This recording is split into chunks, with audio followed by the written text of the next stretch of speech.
Dilshad bag ने विक्रम वाही की body सौंप दी, तो उसे केले के पत्ते में लपेट के कलावा क्यों बांधा गया?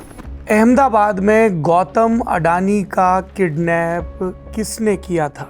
किडनैप के बाद कितने करोड़ रुपए की फिरौती मांगी गई, कितने करोड़ की फिरौती दी गई? तुमको 15 करोड़ रुपए देने हैं सेठ, नहीं तो हम मार देंगे। गुलशन कुमार इसका जिक्र कर चुके थे कि मैंने इस बारे में स्थानीय नेताओं से भी, पुलिस से भी, कि मैंने भाई आईजी मेरठ थे उस समय विक्रम सिंह का, कि उनसे पर्सनली भी मिल के कहा था।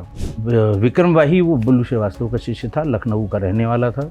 लखनऊ में हजरतगंज में जो कपूर होटल है उसके ठीक पीछे इसका वाही मेंशन है। मुंबई में अबू सलेम से वो बहुत प्रभावित हुआ, अबू सलेम के साथ रहने लगा। ये एक ऐसा अपराध है जिसके तार उत्तर प्रदेश से जुड़े हैं और जिस पर इल्ज़ाम लगा है वो इस वक्त बरेली सेंट्रल जेल में बंद है। इंदौर की किडनैपिंग में भी अर्चना शर्मा का जिक्र है। ये अर्चना शर्मा कौन है? स्कूल के शोज़ में ये गाना वाना गाती थी, अच्छा गाना गाती थी। लोगों ने जैसे टोला मोहल्ला है चढ़ा देता है कि तुम बम्बई में ट्राई करो, तो एक दिन ये बातचीत करके ये बम्बई चली गई। दुबई में जब बड़े बड़े प्रोग्राम दाऊद के लोग कराते थे, जिसमें पुलिस अधिकारियों के घर वाले भी बुलाए जाते थे, मैं रिकॉर्ड पे है जो चीज़ें वो बता रहा हूँ। इसको BHU भेजा, बनारस घर था, BHU आ गए और यहाँ मास कम्युनिकेशन का इसने पत्रकारिता की पढ़ाई की, पत्रकार बन गया ये। लेकिन वही है, कीड़े जब चलने लगते हैं किसी को, तो ये वहाँ मिला दिनेश ठाकुर से, एक अपने ज़माने का बड़ा नामचीन बदमाश हुआ करता था। दिनेश ठाकुर इससे बड़ा इम्प्रेस हुआ, जिसको रवि कौशिक ने मारा दिल्ली में मारा था। बुलेट प्रूफ गाड़ी का पहले हथौड़े में ही मार दिया, उसमें छोटा छेद मिला, उसी में से पिस्टल डाल के रोहित वर्मा ने भी फिर गोली चलाई उसी छेद में से, फिर दोबारा एक बार मारा। ड्राइवर फिर भी हिम्मती था, 5-6 गोलियां लगने के बाद भी उसे हॉस्पिटल तक ले गया, लेकिन फिर वो हॉस्पिटल में ब्रॉड डेड हो गया।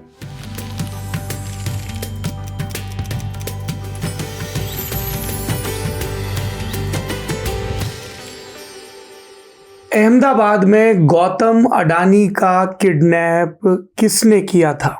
किडनैप के बाद कितने करोड़ रुपए की फिरौती मांगी गई, कितने करोड़ की फिरौती दी गई? इस मामले की जांच का क्या हुआ? गौतम अडानी अदालत क्यों नहीं गए? ये एक ऐसा अपराध है जिसके तार उत्तर प्रदेश से जुड़े हैं और जिस पर इल्ज़ाम लगा है वो इस वक्त बरेली सेंट्रल जेल में बंद है।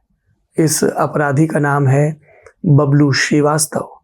एक और अपराधी का नाम सुनिए, आफ्ताब अंसारी, बनारस का रहने वाला, रेलवे स्टेशन पर जेब कतरी और जहर खुरानी के काम करने वाला। और एक दिन वो अपराध के, अपहरण के धंधे में इतना आगे बढ़ गया कि उसके तार अलकायदा से जुड़ गए।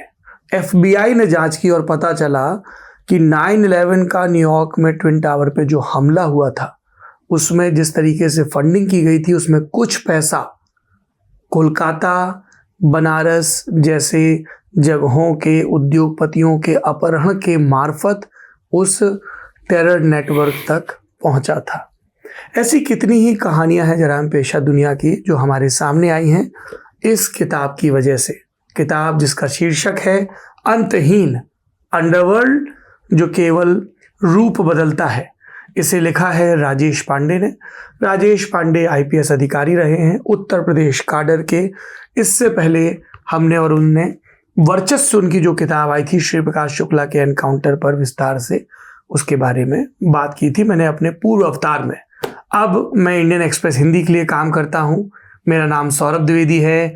ये पुस्तकालय है, ये वो कार्यक्रम है जिसमें हम किताबों के बारे में, लेखकों के बारे में विस्तार से बात करते हैं। यदि ये वीडियो आप पहली बार देख रहे हैं तो प्लीज़ इंडियन एक्सप्रेस हिंदी को सब्सक्राइब करें। इंस्टाग्राम पर देख रहे हैं या फेसबुक पर, तब भी हमारे साथ ज़रूर जुड़ें। पुस्तकालय के इस एपिसोड में हम ऐसे ही कई प्रसंगों पर बात करेंगे। एक ज़माने में लाल कृष्ण आडवाणी उप प्रधानमंत्री हुआ करते थे और उनके करीबी एक और गुजराती उद्योगपति को धमकी के फ़ोन आ रहे थे और उस धमकी के फ़ोन की जांच पड़ताल करते करते उत्तर प्रदेश की STF की टीम कोलकाता पहुंचती है, गुजरात के मामले की जांच करते करते, जहां एक दूसरे उद्योगपति की किडनैपिंग की तैयारी चल रही थी। उसका भी बहुत सजीव वर्णन है, जिसकी परिणति आखिरी में एनकाउंटर में होती है, दिन दहाड़े, बिल्कुल सुबह के वक्त। तड़के, ऐसी कहानियां हैं जो हम आपको विस्तार से बताएंगे। उत्तर प्रदेश के कुछ बहुत पढ़े लिखे लखनऊ यूनिवर्सिटी के फर्राटेदार अंग्रेजी बोलने वाले लड़कों की कहानी भी बनाएंगे जो बुंदेलखंड से निकले। एक नाम था जिसके जिक्र से ही सेठों के भीतर खौफ पैदा हो जाता था, लक्ष्मी नारायण उर्फ लक्ष्मी गलिया। फिर उसका चेला राजू भटनागर, और फिर राजू भटनागर की कनपटी से सटा के फायर करने वाला बबलू श्रीवास्तव। ऐसी कितनी ही कहानियां हैं, और ऐसी कितनी ही कहानियां हैं जो भारत की सुरक्षा से भी जुड़ी हुई हैं। मसलन मिर्जा दिलशाद बेग जो कभी नेपाल में सांसद हुआ करता था, उसके कत्ल की कहानी, या दिलशाद बेग के मारे जाने के बाद किस तरह से मध्य प्रदेश के मालवा इलाके की और फोन पर अपन कह के बात करने वाली लड़की जो कई किडनैपिंग में शामिल रही थी, क्यों उसके शव को काट कर नेपाल के तराई के जंगलों में फेंक दिया जाता है। ये सब कहानियां इस किताब से मिली हैं। राजेश पांडे जी, आपका पुस्तकालय में बहुत बहुत स्वागत है। बहुत बहुत धन्यवाद, बहुत धन्यवाद, हृदय से धन्यवाद। आपके इस नए गेटअप में और सेटअप में आपको बहुत धन्यवाद। बहुत बहुत शुक्रिया। आपने विस्तार से अंडरवर्ल्ड, दाऊद, बबलू श्रीवास्तव, छोटा राजन, इन सबका जिक्र किया। बबलू श्रीवास्तव और किडनैपिंग पे थोड़ा ज़्यादा फोकस है। ओम प्रकाश श्रीवास्तव और बबलू श्रीवास्तव। सबसे पहले मैं चाहता हूं, जो मैंने अपने दर्शकों से जिक्र किया, गौतम अडानी का किडनैप कब हुआ, कैसे हुआ, कहाँ हुआ, वो कैसे छूटे, जरा विस्तार से बताइए राजेश जी। देखिए, हुआ कुछ यूं कि ये पूरा सिलसिला इस किताब में जो शुरू हुआ वो मुंबई के बम ब्लास्ट से शुरू हुआ 12 मार्च 1993 से। 12 मार्च 1993 तक पूरा अंडरवर्ल्ड एक था, यानी दाऊद इब्राहिम थे उसमें, जो अपने आप को कंपनी का सीईओ कहते थे। किसी दूसरे गैंग या अंडरवर्ल्ड के किसी फ्रैक्शन को कभी कंपनी नहीं कहा गया, लेकिन ये खुद को या खुद के संगठन को कंपनी कहता था, और अपने छोटा राजन को वो इस कंपनी का मैनेजर कहता था। ब्लास्ट हुआ, बहुत से लोग मारे गए, और ये कहा गया कि ये बाबरी ढांचे के विध्वंस का हमने बदला लिया है। इस तरह की बातें उस समय आई। ऐसी जगह ये ब्लास्ट हुए जो हिंदू मेजॉरिटी की मार्केट्स थी। करीब 250 या 257 के आसपास लोग मरे। ये घटना ऐसी थी जिसने अंडरवर्ल्ड को भी धार्मिक आधार पर डिवाइड कर दिया। उसके फीलर्स थोड़ा थोड़ा करके आने लगे, जिसमें जहां पर एकदम पक्की मुहर लगी वो लगी गुलशन कुमार की हत्या से, जिसका मैंने बहुत डिटेल में इसमें जिक्र किया है। बताएं जरा। अबू सलेम ने तो मारा, अबू सलेम ने नदीम सैफी, और 2.5 करोड़ का क्या मामला था? ऐसा है, नदीम उसमें यूपी का भी जिक्र आया, विक्रम सिंह आईजी थे, मेरठ के 2 सिपाही दिए गए थे, ये सब जिक्र है उसमें। उस समय तक ये जो डिवीज़न था ये हो चुका था, और नदीम श्रवण का एक एल्बम गुलशन कुमार की बैकग्राउंड आप सब जानते हैं। शुरुआत की उन्होंने धार्मिक, उनका जो टी सीरीज़ का कैसेट था, धार्मिक भजन और इन सब से, राधा पौडवाल और वो जो उनके साथ उनके सारे गाने, अनूप जलोटा, इन लोगों से शुरू की। और बड़े वाले जो कैसेट हैं रेडियो का, इतना सस्ता रूपांतरण आया, 10 रुपए 15 रुपए के कैसेट। उस जमाने में 4 पहिया किसी वाहन में कैसेट प्लेयर लगाना मस्ट होता था। लोग अपने अपने जो उनके पसंद के गाने हैं सुना करते थे, तो वो कैसेट किंग के नाम से भी जाने जाते थे। उन्होंने बहुत ढेर सारे नए कलाकारों को जो भजन और इन सब चीज़ों में थे उनको प्रमोट किया। पहली बार लोग आए, और ऐसे ही फिर बॉलीवुड में उनकी पहुंच हुई कि भाई ये सबसे अच्छा साधन है लोगों तक पहुंचने का, लोगों तक अपनी बात को, अपने कला को पहुंचाने का। तो नदीम श्रवण ने एक एल्बम के लिए गुलशन कुमार को अप्रोच किया। तो इनिशियली वो हिचक रहे थे। उनका ये कहना था कि इसमें आवाज ठीक नहीं है, ये हमारे सिर्फ नदीम सैफी ने किया। हाँ, ये नदीम श्रवण वाले फेम के नदीम ने किया अपने एल्बम के लिए। पहले तो वो दोनों लोग साथ साथ करते थे। हाय अजनबी नाम का, हाय अजनबी नाम का एक एल्बम लॉन्च करने के लिए उनसे संपर्क किया। गुलशन कुमार ने जो ऑडिशन लिया, उनका नहीं, ये चलेगा नहीं जो जिस तरह से तुम।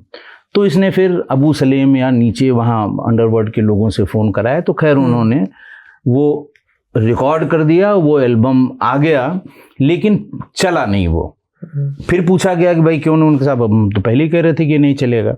लेकिन नदीम का उसमें ये आरोप था कि जितना प्रचार प्रसार ये बाकी एल्बम्स के लिए करते हैं, हमारे इस एल्बम के लिए गुलशन कुमार ने अपनी कंपनी टी सीरीज से उसका प्रचार प्रसार नहीं किया और हमारा भुगतान भी नहीं किया, क्योंकि ये चला नहीं। जो भी कॉन्ट्रैक्ट उनके बीच में हुआ हो, लेकिन 2-2.5 करोड़ की बात उसमें आने लगी। फिर उनको धमकियां मिलने लगी कि दे दो, मैं ये करूंगा, मैं वो करूंगा, जैसे जो उस समय प्रचलन, हाँ, अबू सलेम ने धमकी दी जो उस समय प्रचलन में था। वो इस बीच उनकी कंपनी की यूनिट यहाँ नोएडा में भी थी, यहाँ आए होंगे कभी, और तत्कालीन मुख्यमंत्री श्री कल्याण सिंह जी से मिले। उन्होंने बताया कि मुझे इस तरह से धमकियां मिल रही हैं। तो उन्होंने स्थानीय पुलिस अधिकारियों से कहा कि उन्हें 2 सिपाही उनकी सुरक्षा के लिए दे दिए।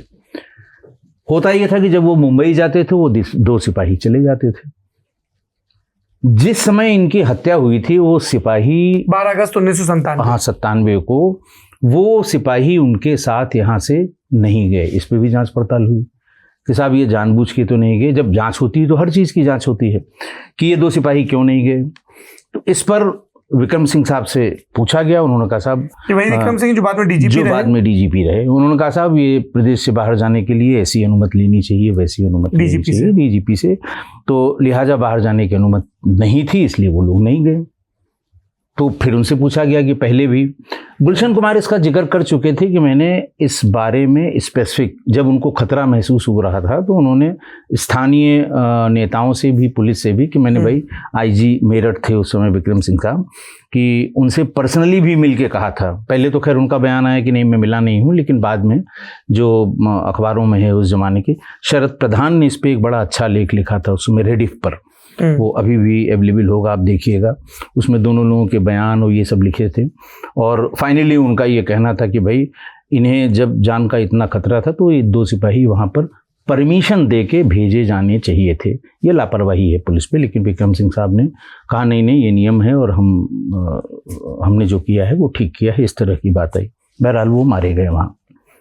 पुलिस ने अपनी जाँच पड़ताल में 3-4 लोगों का जिक्र किया, पकड़े गए, लेकिन उसका मारा जाना, ये इन लोगों ने जो हिंदू एलिमेंट वहाँ से निकला था, जैसे छोटा राजन था, बबलू श्रीवास्तव था, सुभाष ठाकुर था, बंटी पांडे था, जिसको पीपी पांडे भी कहते हैं, इन लोगों को ये बड़ा शॉकिंग था कि देखिए हम लोग तो गैंग पे वार कर रहे हैं, उसमें हिंदू मुस्लिम की बात नहीं, लेकिन इसको जानबूझ के मारा है गुलशन कुमार को, क्योंकि ये धार्मिक व्यक्ति था और वैष्णो देवी के चलाते थे, लंगर चलाते थे। अबू सलेम ने अपनी धमकी में भी कहा था, अपनी धमकी में, और उस धमकी का वो बार बार कई जगह उन्होंने लिखा पढ़ी में भी जिक्र किया था गुलशन कुमार ने।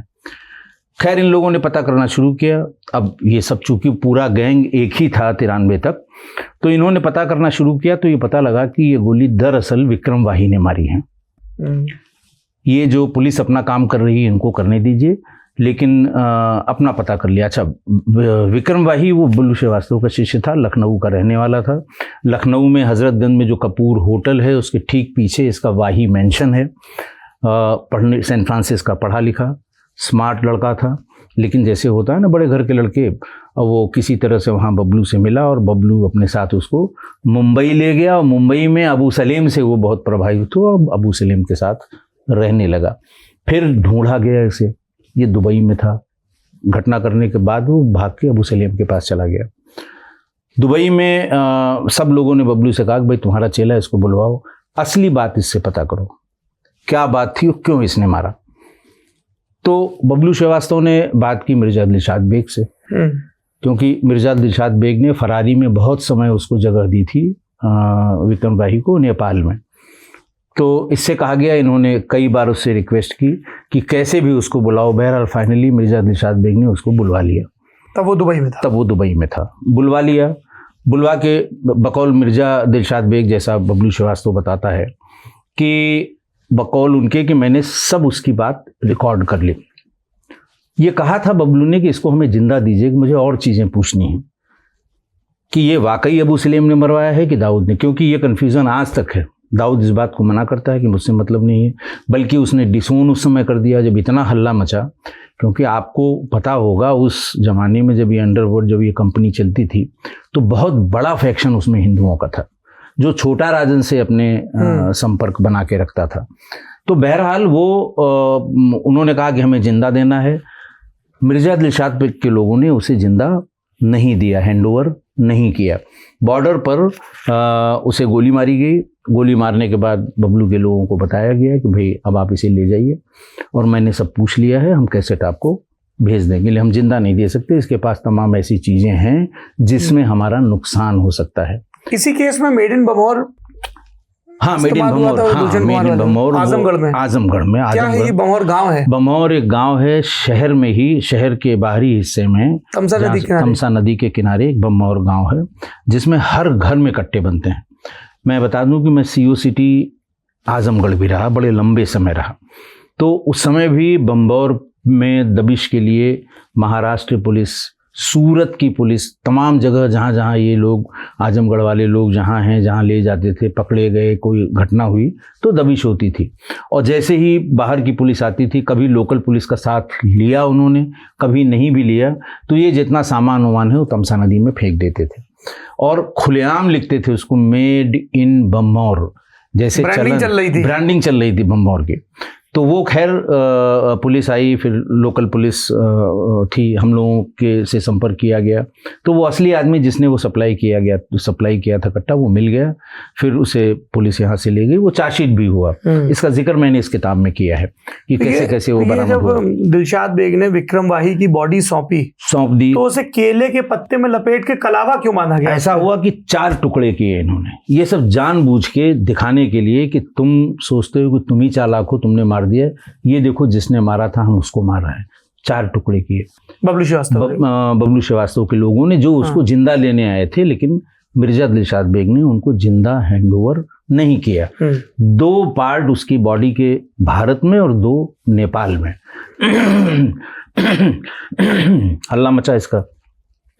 हल्ला मचा यूके बंसल साहब आईजी गोरखपुर थे।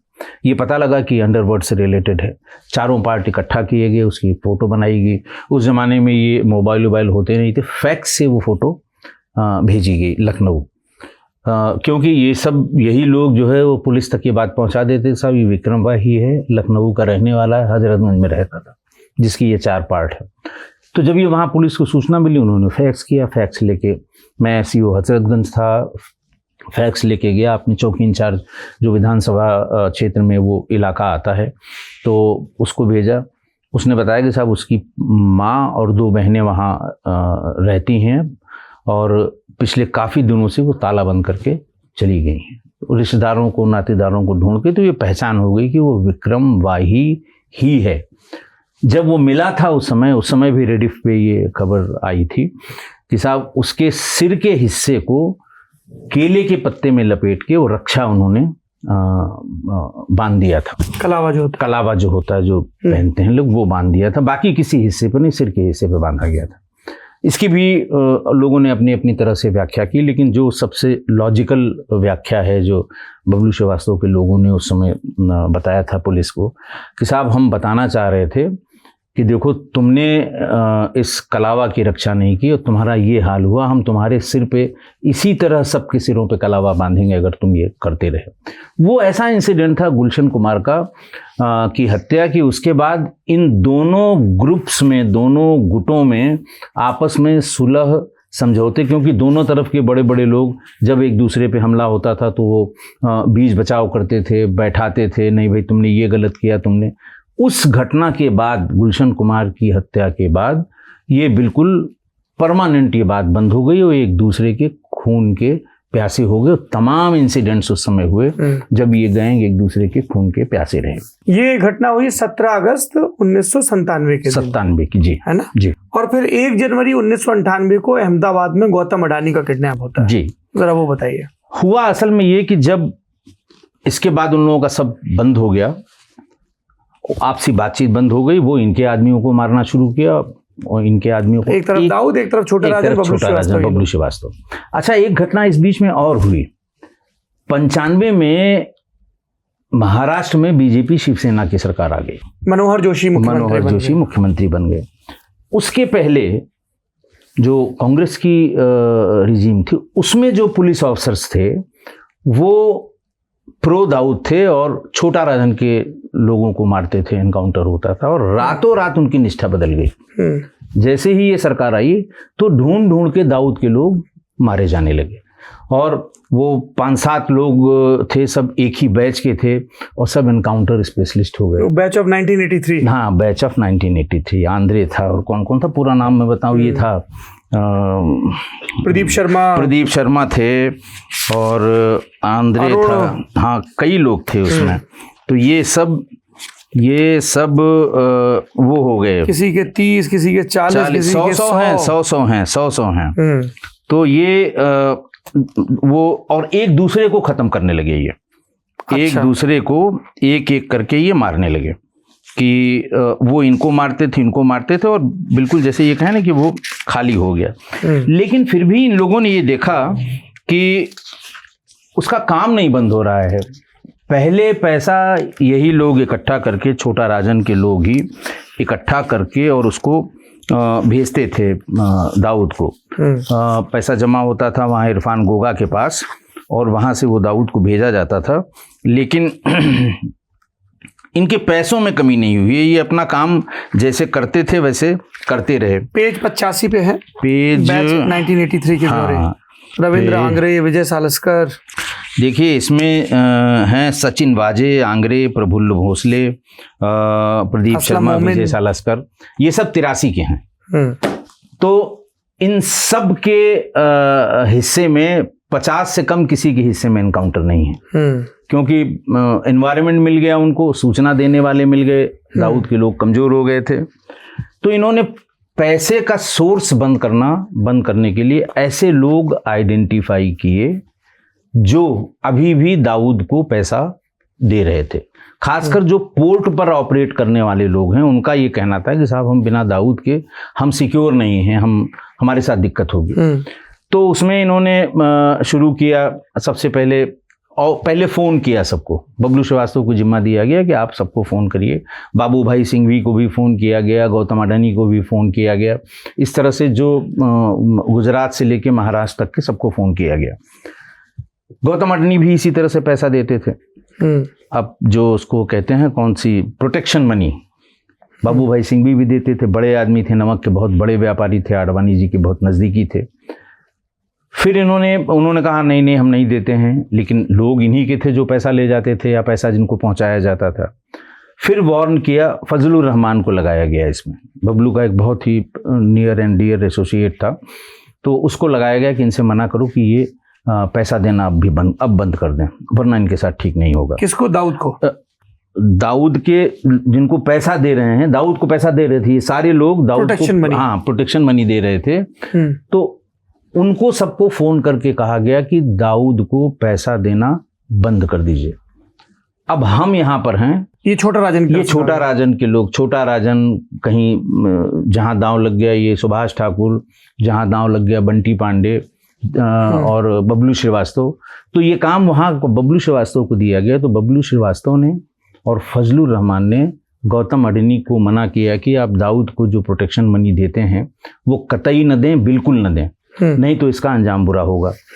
फिर 1 जनवरी 98 को जब वो नहीं माना, इनको फिर पता लग गया कि इस महीने का पैसा फिर इन्होंने दिया उसको, दाऊद को। तो 1 जनवरी 98 को वो गौतम अडानी के ऑफिस पहुंच गए 5 लोग। हाथ में उसका इनकम टैक्स का सबके पास वो था, आई कार्ड था, गले में लटका हुआ, और धड़धड़ाते हुए ऑफिस में पहुंच गए और पूछा कि कहाँ हैं सेठ।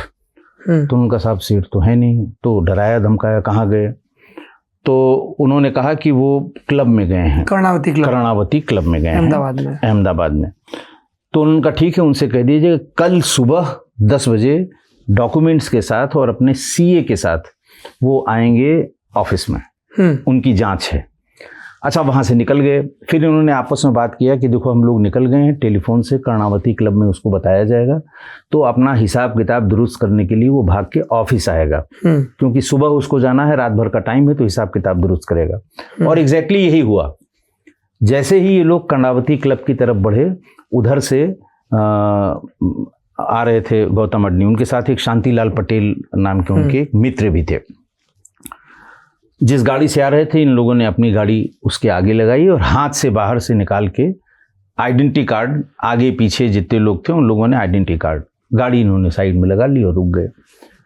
और उतर के फिर वही उसी रौब में कि हम लोग इनकम टैक्स से हैं और तुम क्या समझते थे कि भाग जाओगे, बच जाओगे, इस तरह की जो बातें होती हैं उसको डरा धमका के, और दोनों को कहा कि हमारी गाड़ी में बैठ जाइए। दोनों गाड़ी में बैठ गए। फिर ये लोग वहाँ से चल पड़े। तो इसने पूछने, इसमें देखिए मजेदार बात यह है कि जो इन अपराधियों की गाड़ी चला रहा था वो गुजरात पुलिस का बर्खास्त सिपाही था। जी जी, बाद में हुआ चार्जशीट हुआ, ये चार्जशीट हुआ, लेकिन बस वही है कि चूंकि गौतम अडानी कभी अदालत गए नहीं, आएंगे उस पे भी जी। तो फिर ये गौतम अडानी और शांतिलाल पटेल दोनों का किडनैप हो गया। एक फ्लैट में ले गए। अर्चना शर्मा भी वहां मौजूद थी।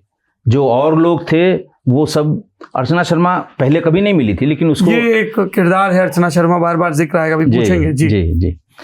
तो वो वहाँ मौजूद थे। फिर इससे बातचीत, हाँ फ्लैट पे फिर बातचीत शुरू। ये देखिए इनका मोडस ऑपरेंडी है, किसी भी किडनैपिंग के लिए जाते हैं तो एक बढ़िया सा अच्छा सा फ्लैट पॉश लोकेलिटी में ले लेते हैं। दूसरा, एक गाड़ी सेकेंड हैंड अच्छी किस्म की गाड़ी खरीद, सारी किडनैपिंग जितनी इन्होंने की हैं सब में इन्होंने एक गाड़ी खरीदी है, एक फ्लैट खरीदा है, नए मोबाइल सेट लिए हैं और नए सिम लिए हैं, तब ये अपना काम शुरू करते हैं। बहरहाल वहाँ थोड़ी देर में इनको नॉर्मल करने के बाद इनसे कहा गया कि भाई बात करेंगे बॉस। तो बबलू लाइन पर आ गया। फजलू ने बात कराई बबलू से। बबलू से बात हुई थी या पहले इरफान गोगा से? इरफान गोगा से बाद में बात कराई कि पैसा लेके कैसे, क्योंकि इरफान गोगा जो है वो हवाला का पैसा रखने का माहिर था दुबई में। बबलू से बात कराई कि तुमको 15 करोड़ रुपए देने हैं सेठ, नहीं तो हम मार देंगे गौतम अडानी को। इस बीच में वहाँ जो लोग थे वो पिस्टल उस्टल अपना चमकाते थे इनको, तो कहता था कि इसको भीतर रख लीजिए, डर लगता है, लेकिन हम 15 करोड़ रुपए कहाँ से, जब तक हम किसी से बात नहीं करेंगे, मार्केट से उठाएंगे नहीं। तो बार बार जब वो जिद कर रहा था कि बात करा दीजिए, तो पहले इन लोगों ने पूछा किससे बात करोगे, तो 2-1 नाम उसने बताया, इन्हीं से नंबर मिलवाया और बोले कि स्पीकर फोन पे बात करोगे। इस बीच में 1 आदमी 2 आदमी पिस्टल लेके उनके सिर पे खड़ा रहता था जब वो बात करता था। और रखा अहमदाबाद में ही था? रखा अहमदाबाद में ही था, अहमदाबाद के फ्लैट में था। वो सब है, इन्वेस्टिगेशन में सब आ गया था। तो वो बार बार कहता था साहब ये हटा लीजिए, इसे डर लग रहा है। लेकिन उस बातचीत में गौतम अडानी ने जरूर ऐसा कुछ इशारा कर दिया कि लोगों को जिनसे बात हुई थी उन्हें जानकारी हो गई कि ये किसी परेशानी में है। बहरहाल इन लोगों ने इतना धमकाया कि शाम तक 1.5 करोड़ रुपए उसने इकट्ठा करा के और 1.5 करोड़ भिजवा दिया इरफान गोगा को हवाला के जरिए। फिर पड़ गया शनिवार और इतवार।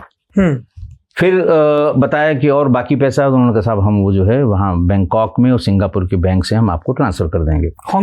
हांगकांग बैंक में और सिंगापुर में भी कोई बैंक का नाम होगा, देखें, तो हम आपको ट्रांसफर कर देंगे। उन्होंने कहा कि दुबई के आज सारे बैंक बंद हैं और शनिवार इतवार को हांगकांग बैंक बंद, बाजार से पैसा उठाना पड़ेगा। तो इसने कहा कि नहीं, तुम किस किस बैंक में है बताओ, हम बात करते हैं। बबलू ने बात की, वहाँ बड़ी कोशिश की, लेकिन किसी बैंक ने खोलने से या वो देने से मना कर दिया। फिर इससे कहा कि नहीं तुम बाजार से उठाओ। ये लोग भी जान रहे थे कि बहुत लंबा होगा तो भी पूछताछ ढूंढ ढांड शुरू होगी। तो उसने ये बात कही कि देखो इतवार की शाम तक पुलिस पहुंच जाएगी। बहुत ही अथॉरिटेटिवली ये गौतम अडानी ने कहा कि इतवार की शाम तक पुलिस पहुंच जाएगी, सोमवार को बैंक खुलेगा, तो मैंने जितना दिया है थोड़ा बहुत और हम 1.5 करोड़ कोशिश कर सकते हैं, इससे अधिक हम आपको नहीं दे पाएंगे। थोड़े पैसे और इकट्ठा करके उसको पहुंचाया गया, लेकिन इतवार की शाम तक पुलिस फ्लैट के आसपास पहुंच गई। और फिर इन लोगों को वहाँ से भागना पड़ा। ये भी चुपचाप उतरे, पुलिस के पास गए नहीं, जबकि पुलिस की गाड़ियाँ बहुत ढेर सी खड़ी थी। वहाँ से फिर ये अपने घर पहुँचे, अपने वकीलों से, अपने लोगों से बातचीत की। गौतम अडानी मुकदमा नहीं लिखवाना चाहते थे। टोटल इसमें आपने लिखा कि फजलू ने बताया कि इरफान गोगा ने कि 5 करोड़ मिल गए। हाँ, जो 5 करोड़ का पेमेंट हो गया था। 15 ये मांग रहे थे, 5 करोड़ की किडनैपिंग उनको का पैसा उन्होंने दे दिया गौतम अडानी ने। दोनों को छोड़ दिया गया। ये तुरंत वहाँ पुलिस के पास नहीं पहुंचे, लेकिन अगले दिन फिर सब लोगों ने समझाया तो सरखेज थाना है, जब मुझे सही अगर याद है, अहमदाबाद देहात में सरखेज थाने में जाके इन्होंने एक मुकदमा लिखवाया कि किडनैपिंग फॉर रैंसम हमारे साथ हुई थी, इतने लोग थे, ये सब वो सब। उसके बाद फिर बबलू के लोगों ने, फजलू ने धमकाया कि तुम माने नहीं मुकदमा, तुमने फिर उठोगे, फिर तुमसे हम इतना इससे अधिक पैसा लेंगे, आपकी बार 20 करोड़ लेंगे। कुछ इस तरह की धमकी की बात दोबारा की गई। खैर पुलिस ने इन्वेस्टिगेशन किया, बड़े आदमी थे। अब इतने आज के जैसे तो उनका नाम नहीं था 98 में, लेकिन 98 में अहमदाबाद में भी वो अच्छे व्यापारी थे गौतम अडनी, अच्छा व्यापार था उनका। तो इन्वेस्टिगेशन हुई, इन्वेस्टिगेशन में एक एक आदमी का नाम पता, क्योंकि जिस नंबर से बात की गई थी वो नंबर दुबई के भी थे। इसी में पता लगा था उसका इरफान गोगा का पता लगा था, इसी में बबलू श्रीवास्तव का कुछ नंबर्स इन्वेस्टिगेशन में आए थे। हम लोगों को भी कम्युनिकेट हुए थे, हम लोग एसटीएफ में थे, तो वो सब नोन नंबर थे। भोगीलाल दर्जी भी था इसमें, भोगीलाल दर्जी भी था इसमें, फजलुर रहमान भी था। और ये दोनों पकड़ के आए भी, नेपाल से पकड़ के इन्हें लाया गया फजलू को 2006 में। हाँ 2006 में मजिस्ट्रेट ने कहा कि साहब अब पकड़ के आ गए हैं, आ जाइए, आपका बयान होना, लेकिन शिनाख्त करने के लिए। लेकिन ये गौतम अडनी कभी कोर्ट नहीं गए, कभी उन्होंने अपना बयान नहीं नोट कराया। कोर्ट बार बार कहती रही और फाइनली कोर्ट ने बरी कर दिया। गया ही नहीं, न तो शांतिलाल पटेल गए और न ही गौतम अडनी गए कोर्ट। 2018 में दोनों बरी हो गए। दोनों बरी हो गए। भाई क्या करेगा जब आदमी दरभंगा का रहने वाला फजलुर रहमान उर्फ फजलू, हाँ, और भोगीलाल दर्जी। एक 12 में गिरफ्तार हुआ था दुबई में, हाँ, और एक 6 में नेपाल हुआ। सब हमने पूरी डिटेल, चूंकि वो डिटेल उस समय हम लोग यही बबलू श्रीवास्तव के गैंग को परसू कर रहे थे, तो ये पूरी डिटेल हमारे पास थी, पूरी की पूरी डिटेल थी। और इसी के साथ बाबू भाई सिंघवी की हुई, जिसका आपने पहले जिक्र किया। उसका किडनैपिंग अटेम्प्ट हुआ, लेकिन वो चालाकी की, गाड़ी से ये लोग करते क्या है, वही नई गाड़ी लिया और सामने लगा दिया गाड़ी। गाड़ी लगाने के बाद वो आदमी रुका, उसको खींच लिया, दूसरी जगह बिठा लिया। तो गाड़ी लगाने में इनसे कुछ आगे लगाने में चूक हुई और वो निकल के भाग गया। फिर वो लोग भाग ही गए। उनकी भी एक गाड़ी छूट गई, यहाँ मारुति 800 थी। पुलिस को वो गाड़ी मिल गई, इनका बैग मिल गया, ये जहाँ रुके हुए थे वो मिल गया उसमें, हाँ, किडनैपर्स का। उसमें नंबर मिले जिसमें लखनऊ के बहुत से नंबर थे। तो भुज के एसपी थे श्री केशव कुमार, यंग ऑफिसर थे उस समय, और हमारे ख्याल से अभी भी वो सर्विस में होंगे। जब मैंने उनको देखा था, या तो एकदम हाल फिलहाल रिटायर हुए होंगे या अभी भी सर्विस में होंगे, गुजरात कैडर के। और बहुत ही टेक्निकल आदमी थे, क्राइम के प्रति उनका बिल्कुल, उनका जो डोजियर बनाया हुआ है बबलू श्रीवास्तव के गैंग के बारे में, वो आज भी मेरे पास है, वो सुरक्षित है। इतना डिटेल में केशव कुमार साहब ने बनाया था। तो केशव कुमार साहब ने अरुण कुमार साहब को, और हम लोग बिल्कुल ताज़ा 22 सितंबर 98 को श्री प्रकाश का एनकाउंटर हो चुका था। बड़ा अपराधी था और बड़ा सनसनीखेज तरीके से अपराध करता था। तो केशव कुमार जी रिटायर हो गए हैं, 1986 बैच किए थे। अभी मैंने गूगल किया तो पता चला है। हाँ, तो ये अभी रिटायर हुए होंगे, एकदम हाल फिलहाल की बात है। अभी करीब साल भर पहले मैंने इनके बारे में कोई खबर पढ़ी थी। डीजी थे ये गुजरात, एंटी करप्शन ब्यूरो के थे। तो उस समय बिल्कुल हमारे ख्याल से भुज में इनकी पहली ही पोस्टिंग उस समय रही होगी या दूसरी पोस्टिंग रही होगी। लेकिन बहुत काम किया था उन्होंने, इस गैंग के लिए बहुत काम किया था। उसका जो बताता रहा हूँ मेरे पास, मैंने आज भी उसको सुरक्षित रखा है, जो उनका डोजियर बनाया हुआ था बबलू श्रीवास्तव गैंग का। तो बहरहाल ये एसपी भुज साहब ने अरुण कुमार साहब को फ़ोन किया कि श्री प्रकाश, अरुण कुमार जी भी आईपीएस जो एसटीएफ में जो हमारे एसएसपी थे, हम लोग वहाँ पर सीओ थे। तो ये फ़ोन किया कि ज़रा सा ये देख लीजिए कि क्या श्री प्रकाश की लोकेशन फला तारीख को अहमदाबाद में थी क्या, क्योंकि पता नहीं लग रहा था ये कौन लोग हैं। केवल इतना सामान बरामद हुआ, मोबाइल बरामद हुआ, सिम बरामद हुआ, नंबर्स बरामद हुए लखनऊ के। तो अरुण कुमार साहब ने कहा कि नहीं, हम लोग उसको 20 दिन से परसू कर रहे थे और वो कतई अहमदाबाद की तरफ नहीं गया था, इससे आप बेफिक्र रहें। लेकिन नंबर लखनऊ के थे। तो उन्होंने कहा देख लीजिए कैसे नंबर हैं और कौन लोग हैं। नंबर हम लोगों ने जब उसका देखना शुरू किया और उसको लगवाया तो पता लगा मंजीत सिंह मांगे के भाई का नंबर है, सगे भाई का, मंगे सरदार के। उसका एक पैर, उसके भाई का एक पैर थोड़ा सा गड़बड़, थोड़ा विकलांग है वो। उसका एक लैंडलाइन नंबर था और एक मोबाइल नंबर था। तो पता लगाने के लिए फिर उस नंबर को सर्विलांस पे लगाया गया।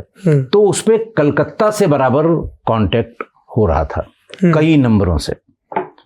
तो कलकत्ता का वो नंबर लिया गया, कलकत्ता की सीडीआर निकाली गई। तो उससे इलाहाबाद से बात हो रही थी, नैनी जेल से। तो जहाँ फिर बबलू श्रीवास्तव बंद था, जहाँ बबलू श्रीवास्तव बंद था, तब ये एग्जैक्ट पता लगा। और फिर हम लोगों ने बैठ के बातचीत की। अरुण कुमार साहब ने कहा देखो ये सब गए हैं अगर वहाँ पर, यहाँ तो किडनैपिंग फेल हो गई है, कलकत्ता में कुछ ना कुछ करेंगे। तो फिर एक टीम हम लोग बाई रोड, क्योंकि इसके पहले एक आध बार हम लोगों की टीम गई थी, तो लोकल चूंकि वो लखनऊ का रहने वाला है, उसे जानकारी हो जाती थी कि पुलिस टीम फलां गाड़ी से निकली है, ये लोग निकले हैं। तो बिना किसी को बताए हम लोग टाटा सूमो से यहाँ से कलकत्ता गए। वो कलकत्ता इंसिडेंट मैंने बहुत डिटेल में, बहुत रोचक है वो। हाँ, बहुत डिटेल में इसीलिए लिखा है कि हम लोग पहुँचे और मालवीय सर वहाँ पर उस समय लाल बाजार के पुलिस हेडक्वार्टर में बैठते थे, शायद आजकल डीजी होंगे वो भी। वो भाई यंग अफसर थे, रहने वाले चूंकि वो प्रयागराज के थे, इसलिए मदन मोहन मालवीय जी के परिवार से थे। उनके father Shri mister justice Girdhar Malviya हैं, शायद हाईकोर्ट के जज, इलाहाबाद हाईकोर्ट के जज। हाँ, और वो जॉर्ज टाउन में रहा करते थे। मैं भी वहीं बगल में मुठीगंज में रहता था। तो यंग जब थे हम लोग यूनिवर्सिटी में, तो ये होता था कि वो IPS हो गए, वो गिरधर मालवीय जी के बेटे थे। तो उनसे बातचीत करके उनके पास हम लोग गए, कुछ मदद मांगी। हालांकि ये इंस्ट्रक्शन थे कि वहाँ किसी से न तो ये जिक्र करना है कि किसी की किडनैपिंग होने वाली है, न ये जिक्र करना है कि ये बबलू श्रीवास्तव के आदमी हैं, क्योंकि पैनिक हो जाएगा। हम लोग नंबर सुनते रहे और तब पता लगा कि ये HD पूनवानी को टारगेट पे रखा है इन्होंने। और इतनी गजब की रैकी इन्होंने लिटन होटल वाले कि वो विक्टोरिया पार्क में रोज सवेरे मॉर्निंग वॉक के लिए जाता था रोज। तो ये वहीं अपना दिमाग लगाए हुए थी कितने समय उतरेंगे।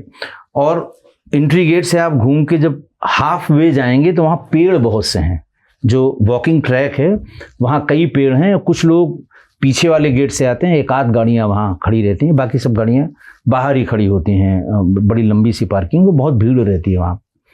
तो खैर हम लोग करीब 6-7 दिन के लिए गए थे। पैसा ख़त्म हो गया हम लोगों के पास और ऐसा लग रहा था कि 10 दिन और लगेंगे। आइडेंटिफाई कर लिया मंगे को हम लोगों ने, फ़ोन कॉल से धीरे धीरे करके।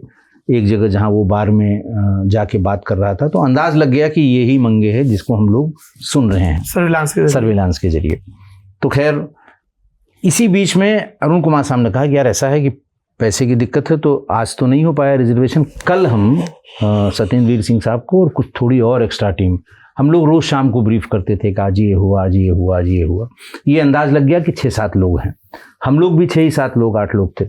तो उन्होंने इस दृष्टिकोण से कि और लोग रहें, हो सकता है हमको ये सारे किडनैपर्स मिल जाएं, बाबू भाई सिंघवी वाला भी खुल जाए और बाकी और भी खुल जाएं जितने किडनैपिंग है। बहुत ढेर सारी बातें उसमें सुनी जा रही थी। तो वो लोग आए, लेकिन इसकी सूचना बबलू श्रीवास्तव को मिल गई। जो कॉल रिसीव हुई उसमें कहा कि देखो ऐसा है कि कल फाइनल अटेम्प्ट करना टेंडर को खींचने का। टेंडर मतलब किडनैपिंग जिसकी होनी है, पकड़ जिसे कहते हैं अपने आप के इलाके में पकड़ ही कहा जाता है। बुंदेलखंड में पकड़ कहा जाता है। अंग्रेजी साहित्य उसे किडनैपिंग कहता है। और इनके टर्म में वो टेंडर कि सवेरे टेंडर खोल लेना, खींच लेना, होटल से सारा सामान लाद लेना, चेकआउट कर देना। अगर नहीं हो पाता है तो चुपचाप ट्रेन पकड़ना और चले आना, क्योंकि ये कल रात में इंजीनियर सब पहुंच गए होंगे। पुलिस वालों को इंजीनियर कह रहा था, नाम से बताया उसने, ये पहुंच गए हैं। तो वो पहुंचे नहीं थे, तभी हमने अरुण कुमार साहब को बता दिया कि साहब ये तो इसको जानकारी हो गई है। तो उनका कैसे हुई? बोले ट्रेन से आएंगे तो कहीं ना कहीं कोई न कोई जानकारी, स्टाफ को वैसे भी लोग जानते हैं, जानकारी हो जाएगी। और कल ये फाइनल अटेम्प्ट कह रहे हैं कि वो वहाँ से चेकआउट करके आइए, टेंडर मिल जाए खींच लीजिए, अच्छा है, और नहीं तो फिर चले आना, अब खतरनाक है, ठीक नहीं है। उसको ये पता लगा पहली बार कि हम लोग एक टीम यहाँ पर है, दूसरी टीम जा रही है। तो हम लोगों ने भी यही प्लान बनाया कि कल फाइनल है। फिर वो इनकाउंटर हुआ, पार्क स्ट्रीट पे हुआ, दिन में हुआ, दोनों तरफ से गोलियां चली। स्कूल का टाइम था, हजारों बच्चे जा रहे थे।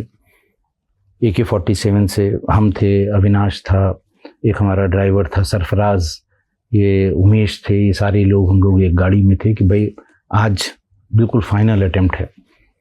मतलब राजेश जी जो बता रहे हैं ये 1% है, किताब में इसका 100% ब्यौरा लिखा हुआ है और बिल्कुल किसी सस्पेंस थ्रिलर फिल्म की तरह खुलता है। ये लोगों को लगा कि वहाँ सुबह सुबह पार्क में जाएंगे, सिविल कपड़ों में होंगे तो संदेह हो जाएगा किडनैपर्स को, तो 250-250 रुपए के ये लोग ट्रैक सूट खरीद के लाए। ट्रैक सूट खरीदे अब थे। ट्रैक सूट में दिक्कत ये है कि वेपन कहाँ बांधे, पिस्टल कहाँ लगाएं, तो उसको ऊपर चढ़ा के ट्रैक सूट को बेल्ट बांध के पिस्टल खोसी गई, फिर वो ऊपर के जो अपर हैं उसको नीचे किया गया, और ये बढ़ रहे थे पेड़ की तरफ जहां उन्होंने गाड़ी रोक रखी थी। और वो लखनऊ के लड़के ने आप लोगों को पहचान लिया। संजीव यादव था, मारा गया बाद में वो, हाँ। लेकिन उसने पहचान लिया सबको, आपको और अविनाश को पहचान लिया उसने। कि अरे तो एसटीएफ वाले हैं। और वो जो उसने तेजी से उसका गियर जो लिया है मारुति वैन का, आगे का पहिया उठ गया उसका। फिर हमारे साथ एक अनिल सिंह था उस समय, जिसने फायर मार दिया। फिर कुछ नहीं समझ में आया तो सब लोग गाड़ी में लग के उसका पीछा किए। पार्क स्ट्रीट आते आते सरफराज उसने बहुत जान पे खेल। ये भैया अनिल सिंह है जो बाद में एसटीएफ में, ये ददुआ वाले में भी, हाँ वही इंस्पेक्टर हुए, फिर उन्होंने छोड़ दिया, इलेक्शन लड़ा, ये सब किया, वही अनिल सिंह है। उस समय हेड कांस्टेबल था ये। पॉलिटिकल हो गया क्योंकि ये ददुआ ठोकिया वाले में भी था। अनिल सिंह वही है। तो वो उस समय शुरुआत थी शिव प्रकाश, और शिव प्रकाश के बाद ये कलकत्ता ऑपरेशन।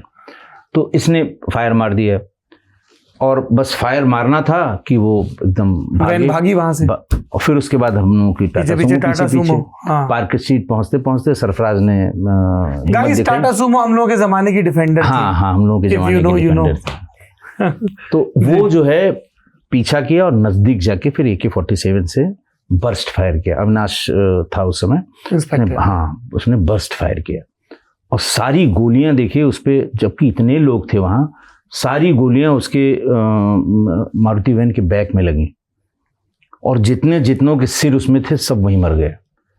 ये चालाक था मंगे, इसने अपना सिर सीट के नीचे घुसा लिया, तो इसके हिप्स में गोलियां लगी, और एक सत्ते था उसके भी हिप्स में गोलियां लगी। यही 2 जिंदा पकड़े गए, बाकी 4 भीड़ लग गई। कलकत्ता तो कलकत्ता, और थोड़ी देर में वो IG साहब आ गए, SIS अहमद साहब, वो DG SSB होके या DG सेंटर CPMF में कहीं DG होकर रिटायर हुए, भले आदमी थे। बहुत नाराज हुए, उनका इन सबको ले चलिए हवालात में बंद करिए। सादे में थे हम लोग, AK-47 भी थी, पिस्टल भी थी सब, तो सिपाहियों ने सब हाँक के हम लोगों को थाने पे कर दिया। तो फिर तुरंत अरुण कुमार साहब से और अजय राज शर्मा साहब से बात कराई गई कि हमारी फोर्स है, और ये देखिए राज शर्मा जो बाद में दिल्ली के कमिश्नर हुए, हाँ वही STF वही देख रहे थे। अब तो स्वर्गीय हो गए, भी 6-8 महीने पहले ही उनका देहांत हुआ है। तो उन्होंने फ़ोन से बात की, और वहाँ पुलिस कमिश्नर संभवतः यूपी के ही थे, PP पांडे थे या कौन थे, मुझे अच्छे से याद नहीं है, लेकिन यूपी के ही थे कोई। उनसे बात की कि भाई हमारी फोर्स है, और ये 2.5 लाख का इनामी था मंगे सरदार। खैर थोड़ी देर में जो वो थे CBI में जो DG केरल हुए थे बाद में, तो वो भी पहुंच गए। देखिए किताब में मैंने उनका लोकनाथ बेहरा साहब, हाँ लोकनाथ बेहरा साहब वो थे वहाँ पर उस समय DIG CBI। तो जैसे ही उनको पता लगा वो भी थाने पर आ गए। जब एक बार वो आ गए तो फिर चीज़ें सामान्य हो गई। फिर उन्होंने पूछा कहा क्या आप लोगों ने रिकॉर्ड किया था? हम लोग रिकॉर्डर जेब में रखे हुए थे, उनको ऑन करके रिवाइंड करके पूरी कन्वर्सेशन सुनाई गई, बबलू श्रीवास्तव की, मंगे और अर्चना शर्मा की पूरी कॉल जितनी रिकॉर्ड हुई थी उनको वहीं थाना पार्क स्ट्रीट में वहाँ पर सुनाई गई, सबको बताया गया। तब जाके फिर इसी बीच में इनको जब ले जाने लगे तो ये डर हुआ कि ये तो ऐसा ना हो दांव मार दें ये रास्ते में। तो अविनाश को, एक आदमी को एम्बुलेंस में लाद के भेजा गया, वहीं वेपन के साथ। वहीं इसने जो है मंगे ने आँख खोली और पूछा कितने मरे, तो फिर उसको वो किया गया, ले गए उन्हें वहाँ पे। और इतना वेपन मिला था इनके पास, ट्रायल के समय ये सारा वेपन मालखाने से गायब हो गया, कोर्ट के सामने नहीं आया। कलकत्ते में वॉल्थर की पिस्टल थी उसमें, और ये 9mm की थी, 9mm की थी, ये सब गायब हो गया। आप इससे उसका और वो खुद मंगे खुद भी जेल से भाग गया था, कलकत्ता से भाग गया। बाद में CBI ने चंडीगढ़ में गिरफ्तार किया था उसे, कम से कम 1.5 साल 2 साल बाद। इतना मैनेज कर रखा था बबलू श्रीवास्तव ने। अब आप समझिए कि कोर्ट के मालखाने से वेपन गायब हो गए, सफाई दी जा रही है, नहीं साहब वो दीवार भसक गई, हाँ इसलिए तो चोर ले गए उसको। और आप लोग की भी तो AK-47 जमा हुई थी? हाँ, जमा हुई, रखा ली, हमने उसे मंगा के रखा ली। गाड़ी वहाँ पार्क स्ट्रीट, मैरून कलर की मारुति वैन थी, पार्क स्ट्रीट थाने के बाहर, जैसे म्यूजियम में लोग देखते थे AK-47 के होल्स थे उसमें, तो बच्चे जाते थे उसको। तो एक बड़ा भारी सा पेड़ है पार्क स्ट्रीट थाने का, जो कलकत्ता के लोग देख रहे होंगे, थाने के गेट के ठीक बाहर एक बड़ा सा पेड़ है, उसी के नीचे वो गाड़ी खड़ी रही और दसियों साल खड़ी रही। उसके अस्थिपंजर हिल गए, लेकिन वो गोलियों के निशान उसमें बने हुए थे। फिर कलकत्ता पुलिस को आदेश हुआ कि उसको भी ले आइए कोर्ट।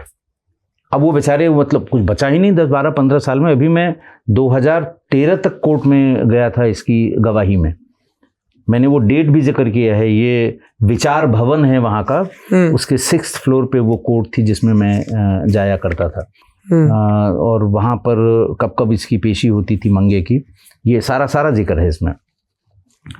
तो वो भी, और हम लोगों की जो टाटा सुमो थी वो निष्प्रयोज्य घोषित हो गई, नीलाम हो गई। नीलाम के बाद जिसने खरीदा उसने बनवा के एक तीसरे आदमी को बेच दिया, फिर वो चौथे के पास पहुंच गई। कोर्ट ने ऑर्डर किया कि साहब वो केस प्रॉपर्टी है और आप उसको कोर्ट के सामने प्रस्तुत करिए। अब वो लगी ढूंढाई होने उसकी, ढूंढते ढूंढते जिसके पास मिला उसको कुछ पैसे दिए गए, फिर उसको क्रेन से और उससे लाद के कोर्ट के सामने प्रस्तुत कराया गया। अब आप सोच सकते हैं, वो सब चीजें मैंने इसमें लिखी और सब कोर्ट की रिकॉर्ड्स में हैं। वो टाटा सुमो वाराणसी गाजीपुर पे माल ढुलाई का काम करती थी भाई। वो बिक गई, तो जिसके पास वो जो काम लेगा वही काम करेगी। पुलिस वाले पहुंचे, बोले हमें वापस बेच दो, हमें कोर्ट में ले जाना है। तो अब ये कोर्ट की पेचीदगियां हैं ये। हाँ, एक्चुअली ये भी पता चलता है क्योंकि हम लोग अभी भी देखते हैं थानों में ऐसी सड़ती रहती हैं गाड़ियां, जंग खाई हुई। क्या उनका एक काम अच्छा हुआ है अब की बार, जो ये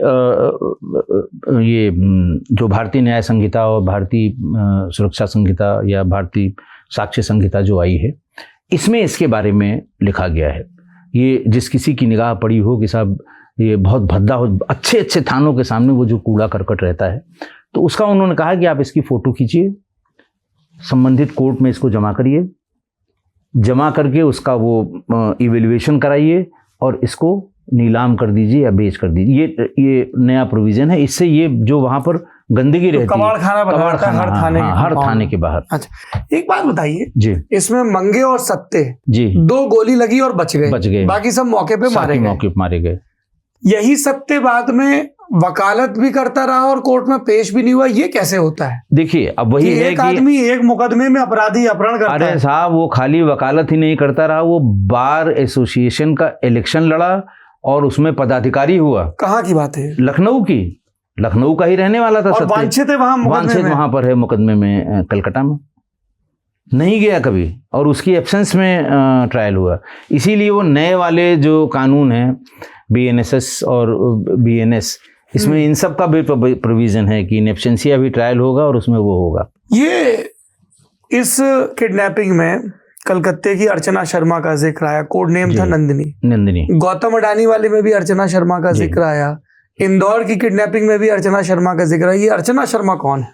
देखिए, अर्चना शर्मा उज्जैन की रहने वाली एक लड़की है, जिसको बहुत ज़्यादा, जिसके अंदर ज़्यादा सपने देखे हैं इसने। इनके पिताजी मध्य प्रदेश पुलिस में कांस्टेबल थे, हेड कांस्टेबल होकर रिटायर हुए। बाल मुकुंद शर्मा उनका नाम था। स्कूल के शोज में ये गाना वाना गाती थी, अच्छा गाना गाती थी। लोगों ने जैसे टोला मोहल्ला है चढ़ा देता है कि तुम बम्बई में ट्राई करो, तो एक दिन ये बातचीत करके ये बम्बई चली गई। एक उस जमाने में ऑर्केस्ट्रा पार्टी होती थी, बाबला म्यूजिक पार्टी, बड़ी एक नंबर की पार्टी हुआ करती थी। उसको उसमें काम मिल गया। फिर वो किसी तरह से, बाबला म्यूजिक पार्टी ऐसी थी जो दुबई भी बहुत बुलाई जाती थी, बहुत हैवी पैसा उसका पेमेंट होता था। फिर ये बाबा सहगल की पार्टी 2 फाड़ हो गए, तो लेकिन ये बाबा सहगल के साथ नहीं है, ये उसी बाबला के साथ रही। अच्छा, हाँ, 2 फाड़ हो गए, आधे लोग इधर चले गए, आधे तो ये ओरिजिनल के साथ ही रही, ये इनमें नहीं आई।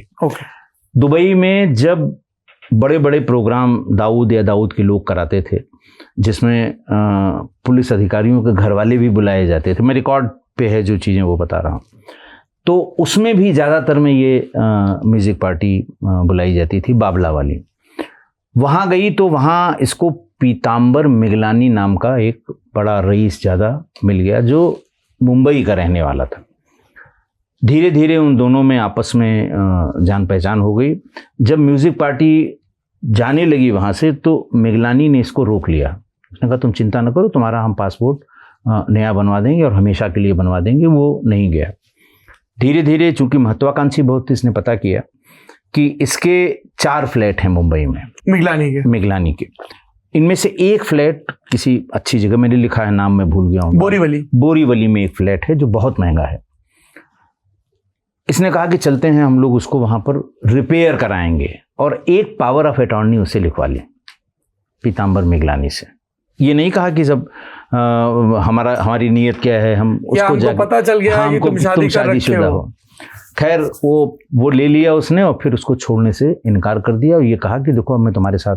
हालांकि जब ये बातचीत शुरू हुई थी तो अपने पीताम्बर मिगलानी को लेके अपने पेरेंट्स के पास गई थी ये उज्जैन, उनसे अनुमति लेने के लिए कि हम लोग अलग अलग जाति के हैं, हम शादी करना चाहते हैं। तो इसके फादर और मदर दोनों ने कहा कि तुम्हारी जो मर्जी हो करो, हम शादी में शामिल नहीं होंगे। तो फिर इसने उनके इनकार करने के 2 महीने बाद शादी की थी और जब उसे पता लगा कि इसकी शादी हो चुकी है, इसके बच्चे भी हैं, तो फिर वो उससे अलग हो गई। फिर ये पीछे पीछे और मुंबई चली गई। पासपोर्ट इसका वो वीज़ा बनवाई दिया था उसने, मुंबई चली गई।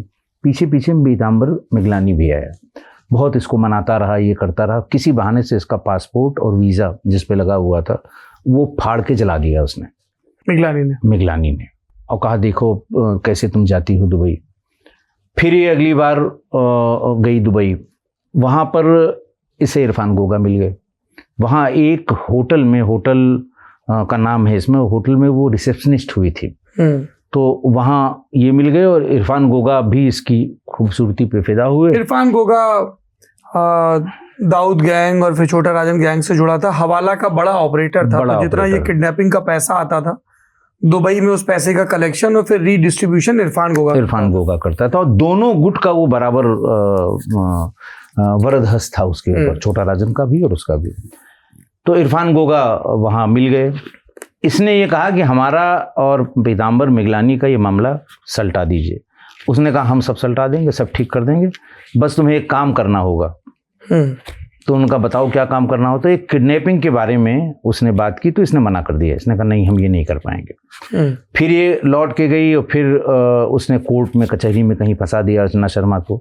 फिर लौट के आई। हालांकि वहाँ जब पीताम्बर मिगलानी ने जब ये मुंबई ले गया तो इसका ये जो ट्रूप का वीज़ा होता है, इसके अलावा एक परमानेंट वीज़ा बनवा दिया जिससे वो बराबर दुबई आती जाती रही। तो फिर ये गई तो इरफान गोगा ने कहा तुम ऐसे भटकती रहोगी, तुम्हारा काम कभी नहीं होगा, छोटा सा काम है। फिर वो बबलू श्रीवास्तव से उसने बात कराई। बबलू श्रीवास्तव ने इसको फिर कहा कि ये वो होता है ना, लड़कियों का इस्तेमाल करते हैं, क्या हनी ट्रैप की तरह इस्तेमाल करना शुरू किया। फिर उससे ये सारी किडनैपिंग्स में, जैसे इंदौर के केवल रमानी साहब थे, बड़े इंडस्ट्रियलिस्ट थे, एक प्रोजेक्ट लेके गई ये वहाँ पर कि साहब ये प्रोजेक्ट, पढ़ी लिखी थी, फराटेदार इंग्लिश बोलती थी। एक फिल्म में इसने काम भी किया है अर्चना शर्मा ने, गैंगस्टर में। उसमें यही पीताम्बर मिगलानी ने किसी से जुगाड़ बैठा के उसको काम 1994-95 की फिल्म। तो ये बहुत महत्वाकांक्षी थी। तो खैर प्रोजेक्ट फाइनल हो गया और मोती रमानी साहब को ले गए एक दिन फ्लैट में और वो किडनैपिंग हुई, पैसा दिया उन्होंने। उस किडनैपिंग का भी मैंने जिक्र किया है इसमें। फिर पहली बार तो जैसे वो कहते हैं ना कि पहली बार तो ऐसे ही किया था, बाद में मजा आने लगा। फिर उसको शुरू मजबूरी में किया था, बाद में वो मिर्जापुर का जो डायलॉग है कि शुरू मजबूरी में किया और बाद में मजा आने लगा। और आपको ये जान के हैरानी होगी, इसके 14 रेड कॉर्नर नोटिस आज भी हैं अर्चना शर्मा 14 देशों 14 कंट्रीज के हैं इसके रेड कॉर्नर नोटिस। अब इससे अंदाज लगाइए। और ये वो कोलकाता वाली किडनैपिंग में भी थी, कोलकाता वाली किडनैपिंग की थी, उसमें नेम्ड हुई है, आज भी उसमें वांटेड है। हालांकि मैंने जब वहाँ कोर्ट में बातचीत होने लगी तो एक दिन जो हमारे पब्लिक प्रोसिक्यूटर थे उससे मांगे ने रिक्वेस्ट की, साहब पांडे साहब से मेरी बात करा दीजिए। कोर्ट में ही हमारे ये घटना के 10 साल बाद, 10 साल बाद हाँ, जस्सा भी बैठे हुए थे। तो उन्होंने बंगाली में कुछ बात की होगी, वहाँ से जो भी उन्होंने बात करने में कोई नहीं, बात कर लें। तो मैं गया, उसने वो जो बीच की जगह होती है उससे पैर छुआ और उसने कहा भैया हमको इतने साल हो गए जेल में और ये केस है कि ख़त्म होने का नाम नहीं लेता, इसको जल्दी करा दीजिए। तो मैंने पब्लिक प्रोसिक्यूटर से कहा, हमने कहा भाई हम इसमें कुछ नहीं कर सकते, ये तो वकील साहब लोग जाने पब्लिक प्रोसिक्यूटर से। तो उन्होंने कहा कि ये बताइए कि अर्चना शर्मा कहाँ है, उसको भी तो ले आओ, ट्रायल तो पूरा कराएं हम। ये उन्होंने कहा? हाँ, उन्होंने कहा। फिर मुझे भी लगा कि यार ये सही बात है, इसमें वांटेड है। उस किडनैपिंग में ये सारे लोग या तो पकड़े गए थे या मारे गए थे, पर अर्चना शर्मा जो नंदिनी के नाम से रह रही थी वो भाग गई थी। उसको इसी ने, मांगे ने गाड़ी में बैठे बैठे जब हम लोग पीछा कर रहे थे तो इससे कहा कि तुरंत निकल जाओ, एसटीएफ ने पीछा किया है। That was the last call. तो जो SIA सामने सुनी भी थी और तभी वो बहुत तेजी पकड़ी, उन्होंने एयरपोर्ट ब्लॉक कराया, सब कराया, लेकिन पता नहीं कहाँ निकल गई वो। तो 14 देशों का मैंने आपको बताया। उसने ये कहा कि साहब वो उसको मिर्जा दिलशाद बेग के लोगों ने मार दिया, वो कहाँ जिंदा है कि हम उसको ले आए। अर्चना शर्मा, ये मांगे सरदार ने कोर्ट में अपने कटघरे में हमसे और पब्लिक प्रोसिक्यूटर से कहा। तो हमने कहा लाश तो मिली होगी हमारा, बोले नहीं, न मिली है न कभी मिलेगी। तो हमने कहा क्यों, मिर्जा दिलशाद बेग से क्या मतलब है? तो उन्होंने कहा नहीं, उन लोगों को ये पता लग गया कि मिर्जा दिलशाद बेग को मरवाने के लिए यही यहाँ आई थी, नेपाल में। जब वो अपने घर के दरवाजे पे मारा गया, घर के दरवाजे पे मारा गया था, वहां भी इसको उसी तरह इस्तेमाल किया गया था। बबलू ने भेजा था हनी ट्रैप कि तुम किसी तरह से मिर्जा दिलशाद बेग को बुलवाओ और फिर हमारे आदमी सब, मंगे भी था उसमें मारने में, मंगे था, फरीद तनाशा थे, ये सब लोग थे वहाँ। ऊपर 2nd फ्लोर पे उसने फ्लैट लिया था और नीचे उनकी खिड़की से एक PCO दिखाई पड़ता था। ये तय हुआ था कि जब भी वो घर आ जाएगी हम इशारा करेंगे, कपड़े का इशारा हो, जिस चीज़ का इशारा, नीचे वो लोग समझ जाएंगे। फिर 2 ही सीढ़ियाँ थीं, दोनों पे आ जाएंगे निकलते समय या वहाँ पहुँच के उसे मार लेंगे। ये ओरिजिनल प्लान था। तो वो उसने बताया कि हम ये बड़ा अच्छा बनाते हैं, नॉन वेज ही बड़ा अच्छा बनाते हैं, बार बार फ़ोन करती थी। तो एक दिन वो इस चक्कर में झांसे में आ भी गया, ऊपर चढ़ गया और जैसे ही खाना लगाने के बहाने ये भीतर गई उनको इशारा करने के लिए, उसे कुछ याद आ गया या कुछ शक हो गया, जो भी हुआ हो। उसने कहा कि वो बड़ा ज़रूरी काम में भूल गया था, ऐसा करना कि इसको रखे रहना, मैं किसी आदमी को भेज दूंगा, वो हमको घर पे पता। नहीं 2 मिनट लगेगा, आ गया। तब तक ही उतर गया। जब ये नीचे उतरा तो उसने खिड़की से इशारा कर दिया कि वो निकल गया है। ये लोग पीछे लग गए। जैसे ही घर के दरवाजे पे उतरा है, पहली गोली इसने मंगे ने मारी, फिर फरीद तनाशा ने मारी, 4 लोग और थे और फिर वो वहीं दरवाजे पे ही उलट गया, फिर वो रिवाइव नहीं किया। और कितना इंपॉर्टेंट था दिलशाद बेग का मारा जाना? देखिए, सब बबलू श्रीवास्तव के लोग थे जिन लोगों ने मारा। मिर्जा दिलशाद बेग जो है वो बबलू का, उसका दाऊद का और ISI का सबसे बड़ा रिप्रेजेंटेटिव नेपाल में था। बाद में जब मुंबई ब्लास्ट के बाद सब लोगों ने दबाव बनाया वहाँ, तो ज़्यादातर भाग के यहाँ आए और ISI ने भी ये फैसला किया कि इस समय मुंबई वो हॉटबेड है, वहाँ से निकाल के नया सेंटर हम लोग बनाएंगे नेपाल में, और सबको नेपाल में झोंक दिया था। सारे यहीं से ऑपरेट कर रहे थे। उसी में मैंने इसमें एक नर्म आतंकवाद का जिक्र किया है कि फेक करेंसी, नकली नोट। एक तो आतंकवाद की बम ब्लास्ट कर रहे हो, मार रहे हो, ये कर रहे हो, दूसरा ये हमारी इकोनॉमी को कमज़ोर कर रहे हो। इतनी बड़ी मात्रा में किया और इस काम को करने के लिए बहुत से सरकारी लोगों का इस्तेमाल किया। जैसे सलीम मियां अंसारी एक वहाँ मंत्री हुआ करते थे नेपाल में, उनका लड़का था यूनुस अंसारी, वो एयरपोर्ट के बाहर ही कम से कम 50 लाख रुपए इंडियन फेक करेंसी नोट के साथ गिरफ्तार हुआ था और आज भी वो जेल में है। संभवतः अगर 3-4 महीने पहले एक खबर आई थी कि उसकी रिहाई का वो है, लेकिन 4-6 महीने पहले अगर रिहा हुआ तो नहीं कह सकते, अभी तक वो जेल में ही था। FICN के इतने मुकदमे उसके ऊपर लगे हैं और याद नहीं उसको कि कितने 100 करोड़ रुपए उसने इंडियन नकली नोट यहाँ पर। ये अर्चना कैसे मारी गई फिर? उसने ये कहा कि साहब अर्चना वहाँ गई थी, अर्चना ने ही उसको बुलवाया था, दिलशाद बेग को, और अर्चना ने ही ये अब कहीं न कहीं से जब जिस काम में 10 लोग इन्वॉल्व हों तो बात पता लगी जाती है। तो उसको, उन लोगों को पता था ये वहाँ पे यहाँ से भाग के सीधे नेपाल गई। काठमांडू उसका देखा हुआ था, सारी उनकी वहाँ की जगह समझी हुई थी, बहुत बार ये ग्रुप्स के साथ, गैंग के साथ वहाँ रुकी हुई थी। वहाँ इसके जाते ही जो ड्रग का कार्टेल है वो लोग इसको पहचान गए और कहा कि चलो तुम आ गई हो तो हम लोग नए सिरे से शुरू करते हैं।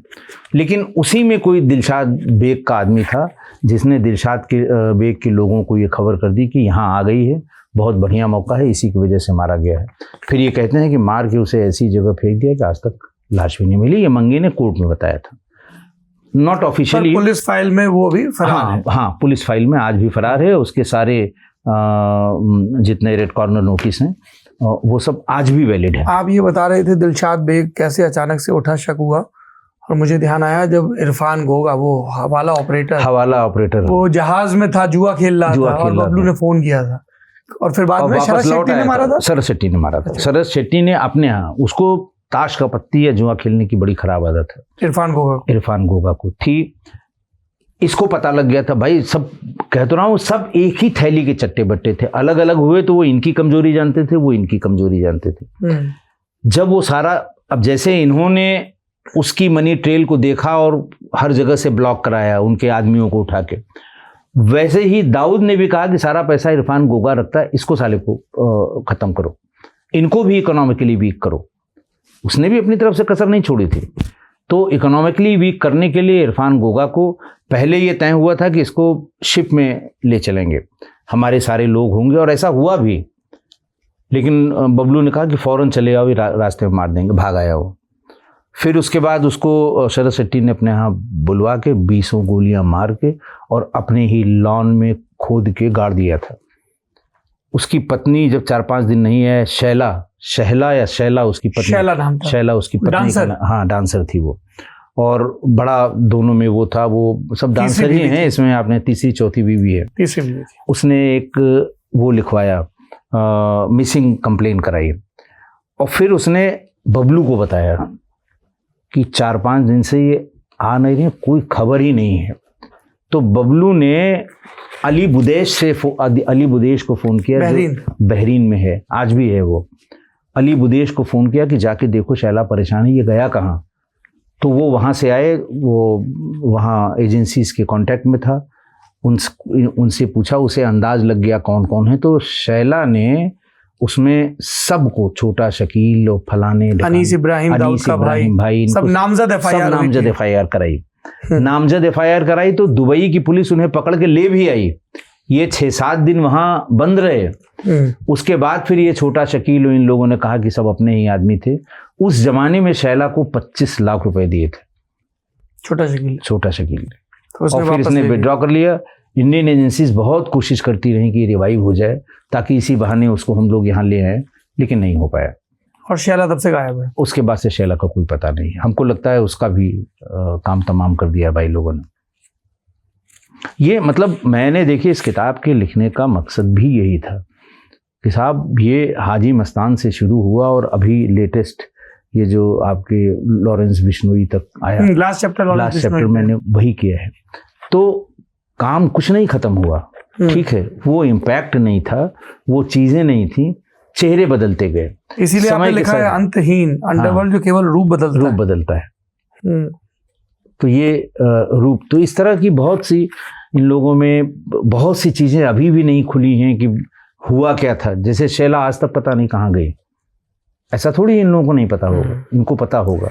कोई केस तो इतना विचित्र है, जैसे आप कल्पना करिए कि आप मुंबई में रहते हैं, अखबारों में अंग्रेजी के हिंदी के इश्तिहार आ रहे हैं कि एक नई फिल्म के लिए hero heroine, mercury production house. अरे गजब हो गया वो तो, ऐसा किया था एक दिन में 25 करोड़, एक दिन में 25 करोड़।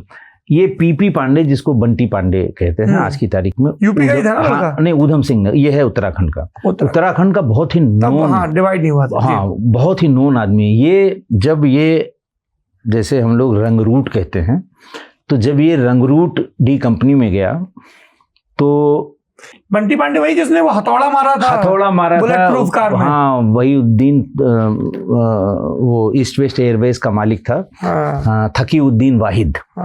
तो सरकार फिल्म में एक बिल्कुल वैसे ही मर्डर दिखाया है, रोकते हैं, मारते हैं शीशा। तो वो जब ये रंगरूट की तरह गया तो उनका काम बताइए, मैं काम करूंगा। और तब तक इसका उत्तराखंड में बहुत नाम था। इसने 9mm की पिस्टलें, जाने क्या क्या, बहुत इसका बड़ा जलजला था वहाँ पे उत्तराखंड में। तो इसने अपनी हिस्ट्री बताई हमको काम बताई। तो उन्होंने भी मौज लेने के लिए कहा कि तकीउद्दीन वाहिद को मार दो, बिल्कुल हमारे साथ चलोगे गाड़ी में तुम। तो ये सब छोटा राजन और दाऊद के साथ बैठ के इतनी उनका हम मार देंगे। फिर बताया कि वो बुलेट प्रूफ गाड़ी है उसकी। उसने कहा कोई बात नहीं, मार देंगे। तो रैकी की पहले कि वो अपने ऑफिस से घर कितने बजे जाता है पता लग गया कि सब इतने बजे निकलता है। ये जो सबसे ज़्यादा बिजी और सकरा रोड था वहीं पे ये लाल मारुति वैन लेके किनारे कहीं खड़ा हुआ था। जैसे ही वो गाड़ी रुकी ये बोनट पे चढ़ गया। ये था रोहित वर्मा, था उसके साथ एक लड़का और था। रोहित वर्मा जो मारा गया अपनी पत्नी के साथ जब फायर हुआ मलेशिया में जब छोटा राजन पे हमला हुआ था, तब रोहित वर्मा शकील ने किया था। तो रोहित वर्मा भी रंगरूट थे, सबको साबित करना था। ये बोनट पे चढ़ गया और 35-40 किलो का हथौड़ा था वो, लोहे का, 35-40 kg का। हम आप तो उठावे तो उठा के कस के मारने में भी टाइम लग जाएगा, लेकिन कैलकुलेट कर रखा था उसने। पहले हथौड़े में ही उसका जो विंडो सामने का शीशा है बुलेट प्रूफ गाड़ी का, पहले हथौड़े में ही मार दिया। उसमें छोटा छेद मिला, उसी में से पिस्टल डाल के और सारा चारों तरफ जाम, तकीउद्दीन वाहिद को मार दिया। पहला प्राइवेट एरोप्लेन था उस आदमी का, देश का, और कहा यह जाता है कि दाऊद का पैसा था। और इस तरह से मारा था उसने। रोहित वर्मा ने भी फिर गोली चलाई उसी छेद में से, फिर दोबारा एक बार मारा, एक बार वो चिटक जाता है, दोबारा मारने में पूरा भरभरा के। ड्राइवर फिर भी हिम्मती था, 5-6 गोलियां लगने के बाद भी उसे हॉस्पिटल तक ले गया, लेकिन फिर वो हॉस्पिटल में ब्रॉड डेड हो गया। तकीउद्दीन वाहिद। एक इस किताब में जिक्र आता है, जो मैंने अपने इंट्रो में भी शुरू में कहा, बनारस का लड़का, बनारस से कलकत्ता और FBI तक जिसकी खोज रहती है, यूसुफ अंसारी, अरबाज अंसारी, आफ्ताब अंसारी। हाँ, बनारस के लल्लापुरा का रहने वाला है। वहाँ आसपास सब लोग जानते हैं। ये 2 भाई थे, एक आफ्ताब अंसारी, एक असगर अंसारी। मैंने उसमें नाम लिखा, हाँ, अरबाज या दो।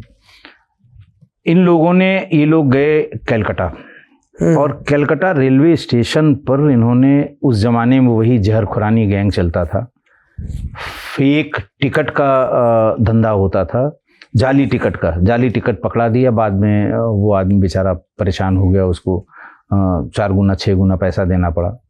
गिरह कटी, ये एक ऑर्गेनाइज गैंग चलाते थे वहाँ पर। फिर इसने बड़े भाई ने, और इसके बड़े भाई पे कम से कम 20 या 25 मुकदमे होंगे। उसकी पत्नी यहाँ लखनऊ में एक इंदिरा नगर में एक वो चलाती थी, बुटीक चलाती, जरदोजी का, हाँ, जरदोजी का काम करती थी, उसकी बड़े वाली भाई की वाइफ।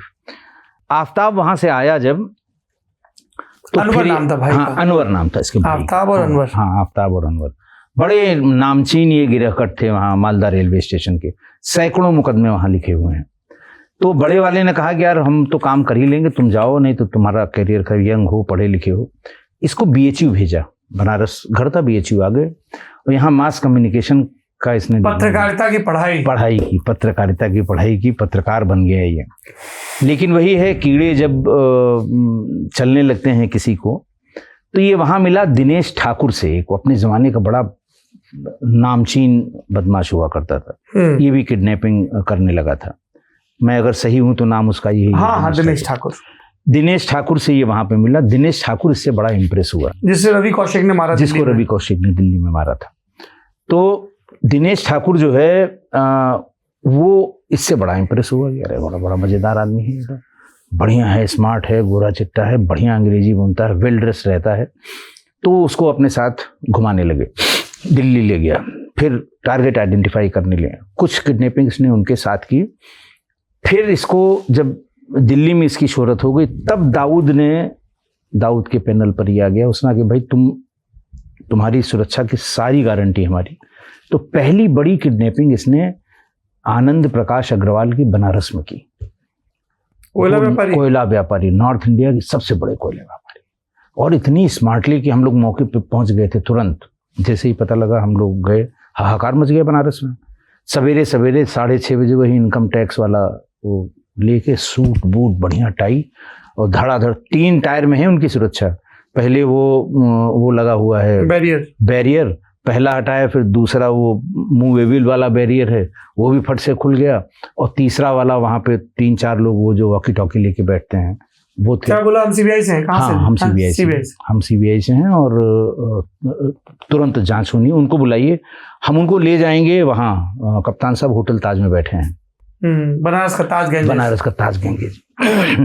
इन्होंने अपना वायरलेस से भीतर किया, वो बेचारे आधे सोए आधे जगे हुए दौड़ के नीचे आए।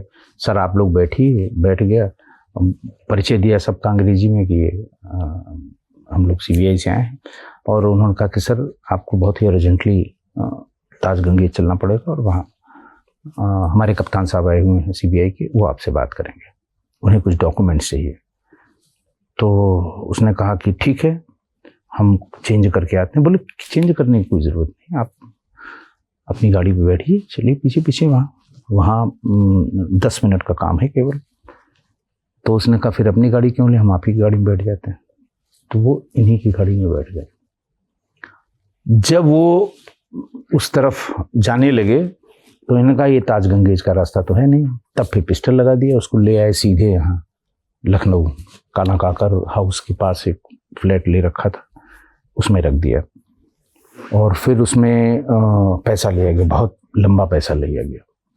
उसी के बाद फिर ये प्रतिम राय बर्मन और किसकी कलकत्ता में किडनैपिंग की, खादिम शूज वाले की गोली भी मार दी उन्होंने, उसको कंधे पे लगी, हाँ कंधे पे लगी थी, लेकिन वो बच गया। बहुत पैसा लिया वहाँ पर। गुजरात में कई बड़ी किडनैपिंग की, मैंने सब किडनैपिंग का जिक्र किया है कितनी है। फिर बाद में जब FBI मनी ट्रेल कर रही थी 9/11 का, तो ये पैसा दाऊद के पास गया। दाऊद ने 3 लोगों का नाम है उसमें, उमर शेख को ट्रांसफ़र किया, फिर वहाँ से पैसा वो इस्तेमाल किया। और इस बीच में इसने और एक काम किया, इसने किया जो अमेरिकन कल्चरल सेंटर था कलकत्ता का, वहाँ टेरर अटैक किया। 4 सिपाही मारे गए, एक कोई प्राइवेट आदमी मारा गया, AK-47 से हमला किया था। इनमें शॉल में AK-47 लेके गया था। ये सब वही दाऊद के, और ये दाऊद से भी ऊंचा जाना चाहता था। सीधे इसने उन लोगों से संपर्क कर लिया था जिनको दाऊद अलकायदा से। तो ये सब पैसा वहाँ करता रहा, पंपिंग हुआ, फिर तब दुबई से इसको एक्स्ट्राडिट करके ले आए थे। ये बड़े दिल्ली पुलिस के बहुत नीरज कुमार साहब ले आए थे, बड़ी मुश्किल से, बड़ी मशक्कत से ले आए थे। अभी क्या उम्र कैद काट रहा है? उम्र कैद काट रहा है। एक आखिरी सवाल है मेरा जी जी, पूरी किताब हमने पढ़ ली, बबलू श्रीवास्तव अपराधी, फिर ये भी समझ में आया अभी वो तिहाड़ जेल में है। बबलू श्रीवास्तव बरेली में है, सॉरी छोटा राजन तिहाड़ में है, और सुभाष ठाकुर फतेहगढ़ में है। ये ऐसा बबलू श्रीवास्तव का जब आप पूरा करियर ट्रेजेक्टरी देखते हैं, आप CO थे तब से देख रहे हैं अभी भी, तो एक बार कहता है कि अभी भी भारतीय एजेंसीज बबलू श्रीवास्तव के नेटवर्क का इस्तेमाल करती हैं, चाहे दिलशाद बेग को मारना रहा हो पहले या उससे लेकर अब तक। कितनी सत्यता है, कैसे वो इतना बड़ा अपराधी बना? और अब ये सब जो अपने आप को बहुत देशभक्त डॉन बताते हैं, देखिए देशभक्त तो इनके पास कोई ऑप्शन ही नहीं है ना। अब जितने हैं ये सब आजीवन कारावास। वो तो जेल सुप्रिटेंडेंट का मामूली सा जेलर भी अगर है तो तन्हाई में डाल देगा तो इनको सांस लेने में दिक्कत होगी, ऐसी तैसी हो जाएगी। तो ये छोटी मोटी सुविधाएं इनको जो चाहिए उसको अवेल करने के लिए एजेंसीज, अब देखिए इनके सिवा उस नेटवर्क को कोई और जान भी नहीं सकता, न कोई पुलिस वाला जान पाएगा, न कोई दूसरी तरह का अपराधी जान पाएगा जो उस नेटवर्क के बाहर का है। तो बड़ा नेचुरल है कि जिस भी एजेंसी को काम कर, लोकल पुलिस को भी अगर कोई काम इस तरह का लेना है, कोई घटना हो गई है या हमारी एजेंसीज को कोई काम लेना है, तो ये सहर्ष बताएंगे, सहर्ष मदद करेंगे ताकि जेल की उनकी सुविधाएं बरकरार रहें। जैसे बबलू श्रीवास्तव का कहना है, सब मैं कभी ना छोटा राजन के साथ रहा ना उनके, ना मैं इंडिपेंडेंट काम करता हूँ। जिस दिन मुंबई में ब्लास्ट हुआ उस दिन दाऊद के साथ नहीं बैठा था? दाऊद के साथ बैठा हुआ था ये नहीं। अब वो ये कहता है कि साहब हमारे पीछे चूंकि दाऊद पड़ा हुआ था और दाऊद जो है वो देशद्रोही हो गया है तो हम हर हाल में मारेंगे। वो आज भी कहता है कि हम मारेंगे। उसने अपने नए टारगेट घोषित किए हैं। जब इनके यहाँ बम ब्लास्ट हुआ था, एक सिपाही मरा था, ये जो बड़ा वाला टेररिस्ट है, क्या नाम है इसका, उसके यहाँ जब मसूद अजहर के यहाँ जब बम ब्लास्ट हुआ था अभी 15-20 दिन पहले, तो इसने बताया कि फला फला लोगों ने किया था इसको, और उसने लिस्ट जारी की है कि अभी कितने लोग बचे हैं जिन्हें मुझे मारना है। और ये भी जब मसूद अजहर के यहाँ हुआ तो वहाँ के पाकिस्तान के इंटीरियर मिनिस्टर ने एक प्रेस कॉन्फ्रेंस की और ये कहा कि इसमें जो है वो ये लोग रॉ के आदमी हैं। उसमें नाम दिए हैं 8, नेट पे है, आप चेक करिएगा। उसमें पहला नाम बबलू श्रीवास्तव का है। वो कहते हैं कि ये रॉ के आदमी हैं। वहाँ भी फैशन है हर चीज़ में रॉ का नाम ले लेना। और वो जो है, हालांकि सरकार हर बार मना करती है, हमसे क्या मतलब है। ये कहता हमने कहा हम और कराएंगे भी, अभी इनको हम चुन चुन के, वो उसमें अपने टारगेट दिए उसने कि हमको किनको किनको मारना है और किनको किनको मारा है। ये भाई उसके सब जगह संबंध हैं और वो बाकायदे लोगों आपने आखिरी चैप्टर में निभाए। हाँ, वो जो है अब देखिए जस्टिस भंडारी में, जैसे नेपाल में जितना ISI समर्थित जितने पॉलिटिकल लोग थे मरवा दिया इसने। जामिन शाह से बड़ा कोई मीडिया टाइकून नहीं था। इसको लाजिमपेट में फ्रांसीसी दूतावास के सामने मार दिया, लौंडे पकड़े गए इसके, एक एक करके हल्ला हो गया, वहाँ पूरा नेपाल बंद हो गया। तो जस्टिस राजेंद्र भंडारी जो नेपाल के सुप्रीम कोर्ट के जज साहब थे, उनको ये दिया गया कि साहब ये पॉलिटिकल किलिंग्स हैं, इसकी आप जांच करिए सारी की। 10 या 12 जो मारे गए थे वहाँ, आलम मारा गया था, फहद मारा गया था, इनको भी जोड़ा गया था उसमें, मिर्जा दिलशाद बेग को भी जोड़ा गया था। तो उन्होंने अपनी फाइंडिंग दी है। फाइंडिंग अगर आप देखिए तो उन्होंने कहा है कि एक अंतर्राष्ट्रीय गैंग है जो इन लोगों का, चूंकि ये लोग इन लोगों से उसकी वो है, ये है देखिए, आप देखिए पेज नंबर 256 पर ये कहते हैं कि ये सभी हत्याएं किसी आपराधिक अंतर्राष्ट्रीय गैंग ने ठेके पर कराई हैं। उन्होंने फैसले में ये भी कहा कि ये वही गैंग है जिसने मिर्जा दिलशाद बेग की हत्या कराई, जिसने यूनुस अंसारी पर जेल में हमला कराया। इसमें किसी राजनीतिक दल का षड्यंत्र नहीं पता लगता है। न्यायिक आयोग ने अंत में ये भी कहा कि इस आपराधिक गैंग का पता किया जाना बहुत जरूरी है। तो न तो उन्होंने बबलू श्रीवास्तव के गैंग का जिक्र किया और न ही उन्होंने ये बताया कि सारे लोग ISI के थे इसलिए वो इसको मार रहा है।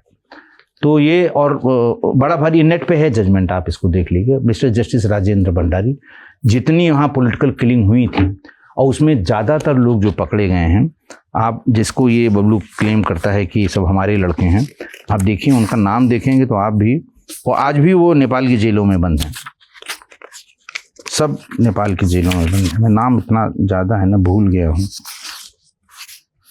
देखिए। और इन सब की गवाही उसी जुडिशियल कमीशन के सामने हुई। जैसे जामिन शाह की हत्या में संजीत सिंह भाटिया पकड़ा गया, लखनऊ का लड़का ही है। यूनुस अंसारी की हत्या के प्रयास में जगजीत सिंह पकड़ा गया। आफ्ताब अंसारी की हत्या पर मौके पर जो 2 लोग पकड़े गए थे, भीड़ ने पकड़ लिया था, उनमें एक विपिन यादव और फहद मोहम्मद है और दूसरा रवि पांडे है। मोहम्मद आलम की हत्या में 2 लोग पकड़े गए थे, एक अतीक खान और राजीव श्रीवास्तव। ये सभी नेपाल की जेलों में बंद हैं अभी भी। तो वो क्लेम करता है, तो कहने को तो ये भी है कि फर्जी क्लेम कर सकता है, लेकिन ये सब चीज़ें हैं जो ये साबित करती हैं कि वो ऐसा कराता है या उसकी पर्सनल अदावट है।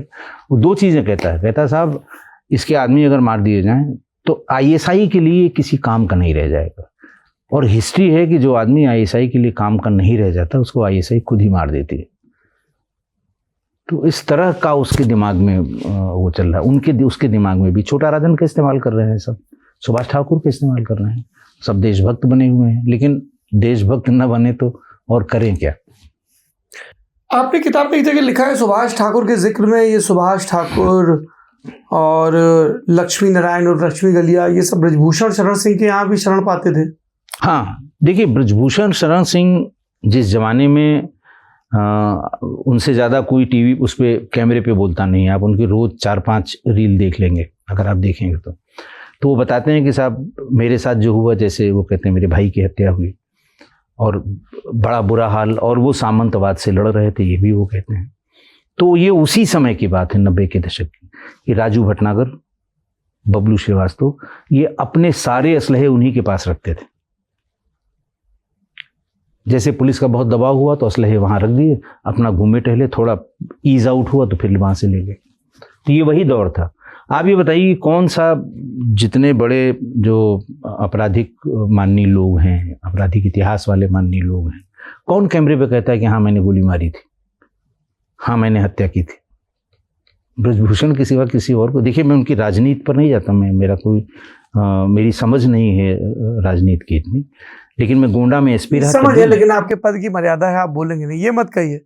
ये कह के आप हमारी समझ पे सवाल उठा रहे हैं कि मेरी समझ नहीं है, नहीं इनकी राजनीति क्या है। पॉलिटिकल हाँ, वो वही मैं कह रहा हूँ कि आपके अपने, देखिए मैं एसपी गोंडा भी रहा, तब भी मैंने बहुत नज़दीक से देखा, लेकिन तब तक ये बहुत इतने स्कूल इन्होंने खुलवाए हैं। मैं इतने दिन रहा एसपी गोंडा, मुझे कभी ऐसी शिकायत या ऐसी बात नहीं पता लगी कि ये किसी चीज़ में ऐसे इन्वॉल्व हैं कि बिल्कुल गहराई में घुस के इनकी जांच करनी चाहिए। पहले ज़रूर था ये, और ये खुद बताते हैं, आप देख लीजिए जितनी रील्स हैं, खुद कहते हैं कि हाँ मैंने ये किया था, ये किया था, फला को गोली मार दी थी। कहता है कोई जिसको आप जानते हैं कि हाँ उसने मारी थी, वो भी कभी कैमरे पे नहीं कहता है। बड़े बड़े लोग हैं। एक आखिरी में हमारे यहाँ हमीरपुर मौदहा का लड़का राजू भटनागर और लक्ष्मी नारायण, जरा इनकी कहानी और सुना दीजिए। हाँ, राजू भटनागर को बबलू श्रीवास्तव ने कनपट्टी गोली मारी। हाँ, बबलू श्रीवास्तव ने मरवाया था और खुद मारा था। हाँ, ऐसा है, खुद मारा था, लेकिन पुलिस ने अपने नाम लिया इसको। एसएन सिंह साहब एक हमारे एसपी सिटी थे, उसका ये कहना है कि बगल में चूंकि हम चले गए थे, एसएन सिंह को बुलाया था, हम बहुत परेशान से उससे, वो सारा श्रेय भी ले लेता था और सारी बड़ी बड़ी किडनैपिंग हमको जेल भिजवा दिया उसने इलाहाबाद के एक मामले में, और वो खुद करने लगा। तो वो बराबर इनके कांटेक्ट में रहा कि साहब हम मरवा देंगे, हम मरवा देंगे। और जब वो उसने सेट किया कि हमको कलकत्ता जाना है तुम्हारी ही गाड़ी से, वो गाड़ी को वो गैराज में बनने के लिए, और इनको फ़ोन करके, मोबाइल थे नहीं उस समय, फ़ोन करके ये बता दिया कि सुबह वहाँ पर आएगा। ये लोग भी गाड़ा लगाए बैठे हुए थे। वो गाड़ी जिस पे इनको जाना था वो चली गई थी टेस्ट ड्राइव में। जब वो आई और इस बीच में ये अपनी गाड़ी में बैठ गया। ये राजू भटनागर और बबलू श्रीवास्तव की बात हो रही है। और इंजीनियर जो मेडिकल कॉलेज है इलाहाबाद को, उसके ठीक सामने के गैराज की बात है ये। तो जो खाली गाड़ी आ रही थी जिसका नंबर उन्होंने देखा, जो टेस्ट ड्राइव से आए थे, पुलिस ने उस पर फायर झोंक दिया। इनको ये कहने लगा कि हम निकलेंगे, उनका नहीं नहीं निकलो मत, मारे जाओगे। तो इसको लगा कि इनको हो सकता है आने में देर लगे, तो इसने कनपट्टी में सटाक गोली मार दी। उसके थोड़ी देर बाद जब इधर गोली चलने की आवाज़ आई तो एसएन सिंह साहब, उनके साथ के 20-25 और सारे जवान थे, वो तड़ तड़ करके उसी पर गोली मारने लगे। इसका हाथ पकड़ के, इसने हाथ निकाल लिया बाहर, तो हाथ पकड़ के इसको बाहर कर दिया और उसको उसी में फिर पुलिस ने मार दिया उसे अच्छी तरह से। तो राजू भटनागर और बबलू श्रीवास्तव ये दोनों ही उनके चेले थे। आपके यहाँ जो बुंदेलखंड का लक्ष्मी नारायण ही, देखिए लक्ष्मी नारायण ही किडनैपिंग को पकड़ से और अपहृत तक ले आया, बिहार से शहर में ले आया। और उसने ट्रेंड किया राजू भटनागर को, उसने ट्रेंड किया बबलू श्रीवास्तव को, और फिर इन दोनों ने अपना अलग अलग गैंग बना लिया और दोनों कुख्यात हो गए। जिस समय राजू श्रीवास्तव का वहाँ एनकाउंटर हुआ है, हमारा नहीं एनकाउंटर हुआ है राजू भटनागर का जॉर्ज टाउन थाने की बात है, मेडिकल कॉलेज के ठीक सामने। अब वो तो गैराज खत्म हो गया, तो वहीं के रहने वाले हैं, आते जाते, वो गैराज खत्म हो गया। वहीं कई गैराज थे जो उस जमाने के मेडिकल के पास आउट हैं, आज से 20 साल पहले के, वो सब जानते हैं कि वो लाइन से गैराज थे जॉर्ज टाउन में। तो वो वहाँ पर इन सब के गुरु वही थे, और वो फक्र से भी कहता है कि सब हमारे चेले हैं। ये भी वहाँ जब जेल ब्रेक हुआ था चार्ल्स शोभराज वाला, तो ये भी गलिया, क्या आप बता रहे हैं नाम उसका, लक्ष्मी नारायण, ये भी उसमें से भागे थे। लक्ष्मी नारायण भी, देखिए बातों बातों में वो मरकरी फिल्म प्रोडक्शन वाला किस्सा रह गया। अरे मरकरी फिल्म, उसको तो सुना दीजिए वरना दर्शक दरेरा देंगे। ऐसा है कि जिस समय ये किडनैपिंग का दौर चल रहा था, तो इसी पीपी पांडे ने, वो तकीउद्दीन वाहिद में हम लोग उलझ गए, आगे बढ़ नहीं पाए। इसने उस जमाने में अखबारों में छोटे छोटे विज्ञापन होते थे, उसमें पीओ बॉक्स, मोबाइल तो होते नहीं थे, पीओ बॉक्स नंबर होते थे। तो एक इसने एडवर्टीजमेंट निकाला कि मरकरी प्रोडक्शंस अपना एक नया इवेंट लॉन्च कर रही है, उसके लिए एक हीरो चाहिए, और इच्छुक व्यक्ति फला उस पर पोस्ट बॉक्स नंबर पे फला अखबार में बायोडाटा भेजें, अपना बैकग्राउंड जरूर भेजें, आप किस फैमिली से हैं, कहाँ के रहने वाले हैं। तो साहब वो 1000-2000 इकट्ठा हो गए। बैठ के इसने छांटा उसमें से, जिसका व्यवसाय या उस तरह का लिखा, मतलब अंदाज से ये कि ये मोटा आसामी हो जिसका लड़का है। तो उसने छांटा, उसमें से करीब 20 लोगों को टेलीफोन करके, उनके सब लैंडलाइन फ़ोन, ये सब मुंबई के होटल में चल रहा है। मुंबई के होटल में चल रहा है। वो सब अपना उसने पता कर लिया कि हाँ इनके पास, इनके 5 फैक्ट्रीज हैं, इनकी 10 फैक्ट्री हैं। तो 20 लोगों को छांटा और उनको ताज होटल के एक कमरे में इंटरव्यू के लिए कहा कि साहब फलां तारीख को फलां बजे आप ताज के उस रूम में जाइए। और जो ये एक्स्ट्रा वाले जो हीरो होते हैं, नए लड़के, बढ़िया गोरा चिट्टा लड़का, टाई, कोट, सूट, सुर्ख गाल, इनको इंटरव्यूअर की तरह बिठाया। 2 लोगों को और बिठाया कि साहब ये हमारी कंपनी के डायरेक्टर हैं, ये इंटरव्यू लेंगे। तो और उनको बता दिया कि क्या पूछना, क्या है तुमको पूछना, ये है कि कौन कितना मालदार है, कैसी एक्टिंग करोगे, कौन पसंद आए तुमको, अमिताभ बच्चन पसंद हैं कि फला पसंद है। फिर बाद में कि हाँ काहे की फैक्ट्री है, उसमें भी उसने 10-12 लोगों को छांट लिया। उन्होंने कहा भाई अब आपका स्क्रीन टेस्ट होगा। इधर बाहर सब लंबी लंबी गाड़ी में उनके घर वाले इंतज़ार करते रहे। पीछे वाले से इसने एसी बस में बिठा दिया, लोखंड वाला की तरफ ले गया कहीं। वहाँ पहले से एक लैंडलाइन फ़ोन का जुगाड़ किया था, WLL का था शायद, बाहर PCO हो, और वो एक WLL फ़ोन चलता था BSNL में पहले, जो जैसे इसके बाहर कहीं फ़ोन लगा हो तो वो वायरलेस से आप उससे बात कर सकते हैं। WLL ये स्कीम थी, बंद हो गई कुछ दिन बाद। इसका इस्तेमाल नैनी जेल में भी बहुत हुआ था और बबलू श्रीवास्तव ने बहुत किया था, इसलिए हम लोगों को पता है। तो WLL वाला फ़ोन वहाँ सबको इकट्ठा कर दिया और उसके बाद फिर सबके घड़ी, कपड़े, पर्स, जेवर जो पहने सब उतरवा लिए। उतरवाने के बाद एक एक आदमी से हाँ क्या नंबर है, बाप को फ़ोन किया, देखो ये किडनैप है, 5 बजे तक फलां जगह, और किसी को बताया नहीं कि लाश ही मिलेगी, और सब बड़े घर के लड़के। तो उसने 4-5 घंटे में समेटा 20-22 करोड़ रुपए और इनको ले जाके 10 किलोमीटर दूर कहीं पर सड़क पर ही छोड़ दिया। ये बेचारे किसी तरह से लोनावला के पास ये सब बंटी पांडे ने किया। ये सब बंटी पांडे ने किया था। ऐसे ऐसे कलाकार थे। इन केस आपको स्क्रीन के उस तरफ ये दुनिया बहुत दिलचस्प लग रही हो तो याद रखिए इनमें से ज़्यादातर लोग मारे गए हैं, बुरी तरह मारे गए हैं, और जो बचे हैं वो जेल की सलाखों के पीछे सड़ रहे हैं। कोई उम्र कैद, कोई दूसरी तरह की सज़ाएं पाए हैं। तो ये अपराध जितना सुनने में आकर्षक लगता है, असल में वैसा नहीं होता है। असल में क्या होता है ये याद रखिए कि मिर्ज़ा दिलशाद बेग को मारने वाला या कई बड़े उद्योगपतियों की किडनैपिंग करने वाला मांगे प्रोसिक्यूशन के दौरान पुलिस अधिकारी के पांव पे पड़ के कहता है कि इसको जल्दी मुकदमे को ख़त्म करवाइए। तो ये भी ध्यान रखिए, ये जितना अगर आपको ग्लैमर किसी को लग रहा हो तो। ठीक बात। राजेश जी, आपने समय निकाल के अपने तजुर्बे लिखे, आप पुस्तकालय में आए, इसके लिए बहुत बहुत शुक्रिया, बहुत बहुत आभार, बहुत बहुत धन्यवाद। आप ऐसे ही सक्रिय रहें, लिखते रहें। धन्यवाद। बिल्कुल लिख रहा हूँ जी, अगली पुस्तक भी क्या बात है, लेके आऊँगा। बस यही उत्साह चाहिए हमको। आप देखते रहिए पुस्तकालय। ये है इंडियन एक्सप्रेस हिंदी। मेरा नाम है सौरभ द्विवेदी।